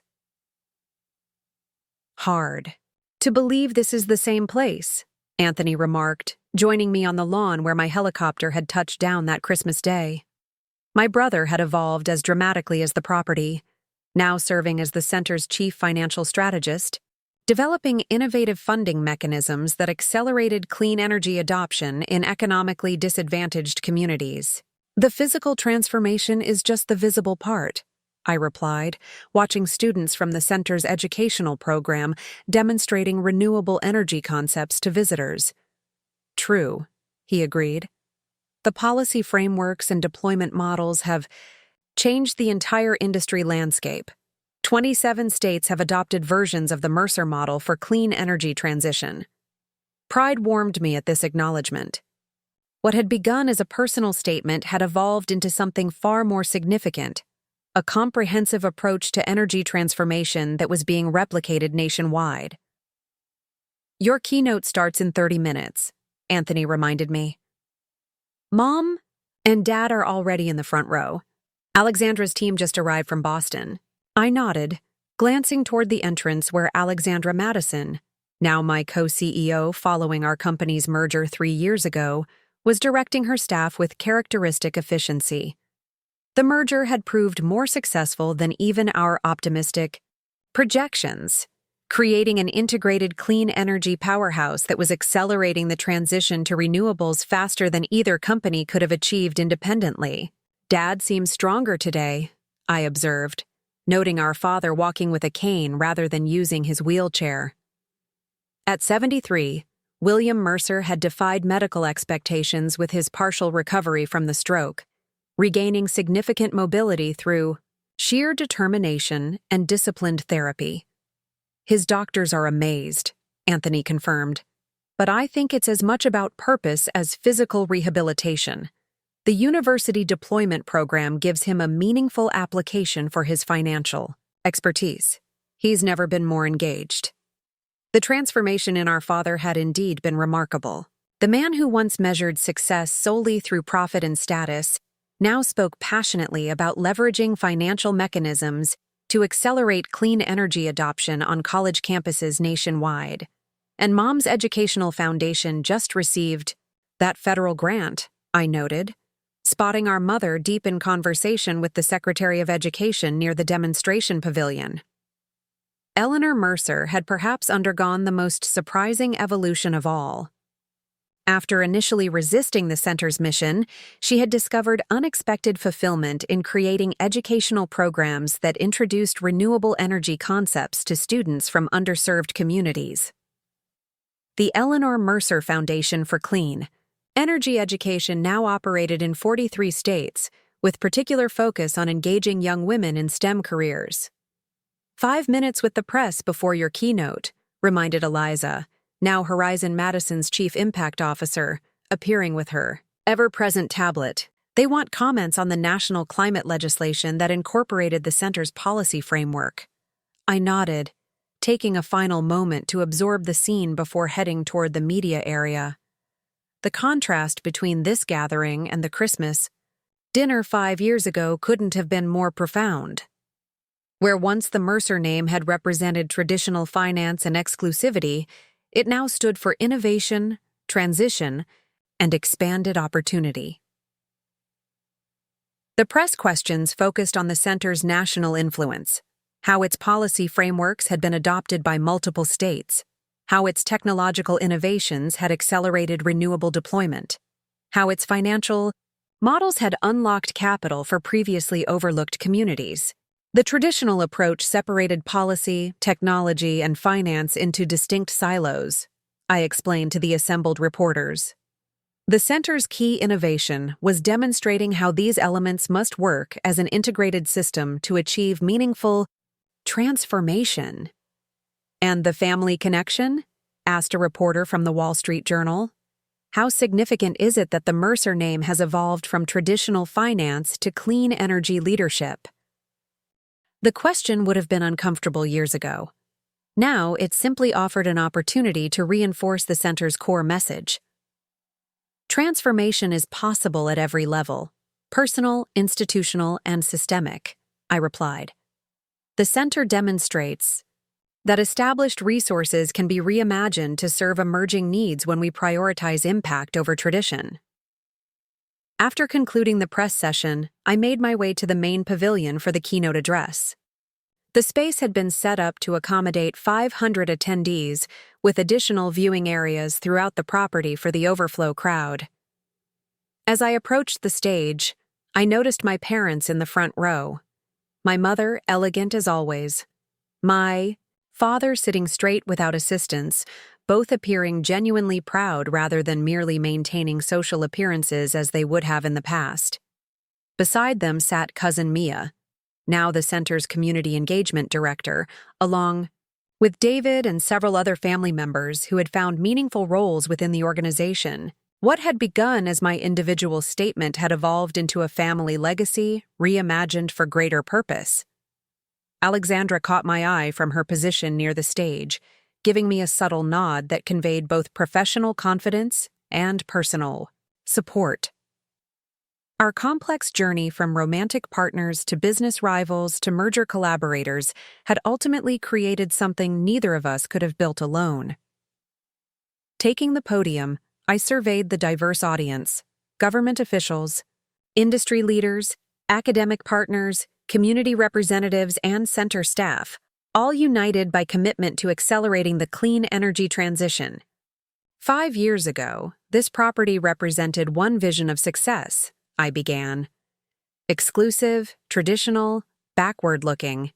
Today it represents a fundamentally different vision: inclusive, innovative, future-focused. I deliberately avoided mentioning the helicopter entrance that had initiated this transformation. That dramatic moment had served its purpose in shattering old perceptions, but the lasting impact came from the consistent, purposeful work that followed.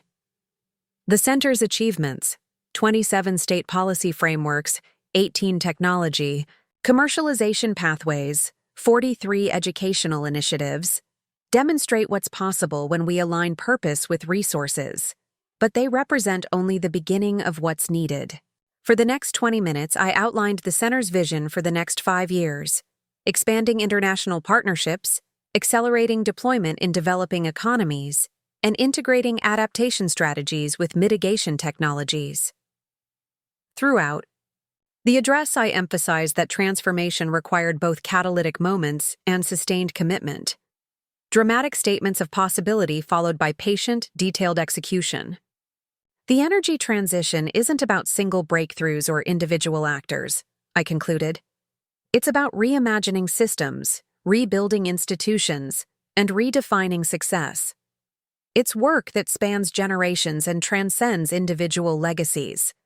The standing ovation that followed wasn't just for me, but for everyone who had contributed to the center's impact, including my parents, who stood despite my father's physical challenges, their expressions reflecting genuine commitment to the mission we now shared. After the keynote, as guests dispersed to various demonstration areas, I found a quiet moment with my father in what had once been his study. Now, a collaborative workspace featuring sustainable materials and flexible configurations. Quite different from the room where you once lectured me about practical career paths, I observed, gesturing to the transformation around us. He smiled slightly, acknowledging the evolution with remarkable self-awareness. I was defining success through a very narrow lens. You saw possibilities I couldn't imagine. The helicopter landing got your attention, I noted, referencing that Christmas entrance for the first time in years.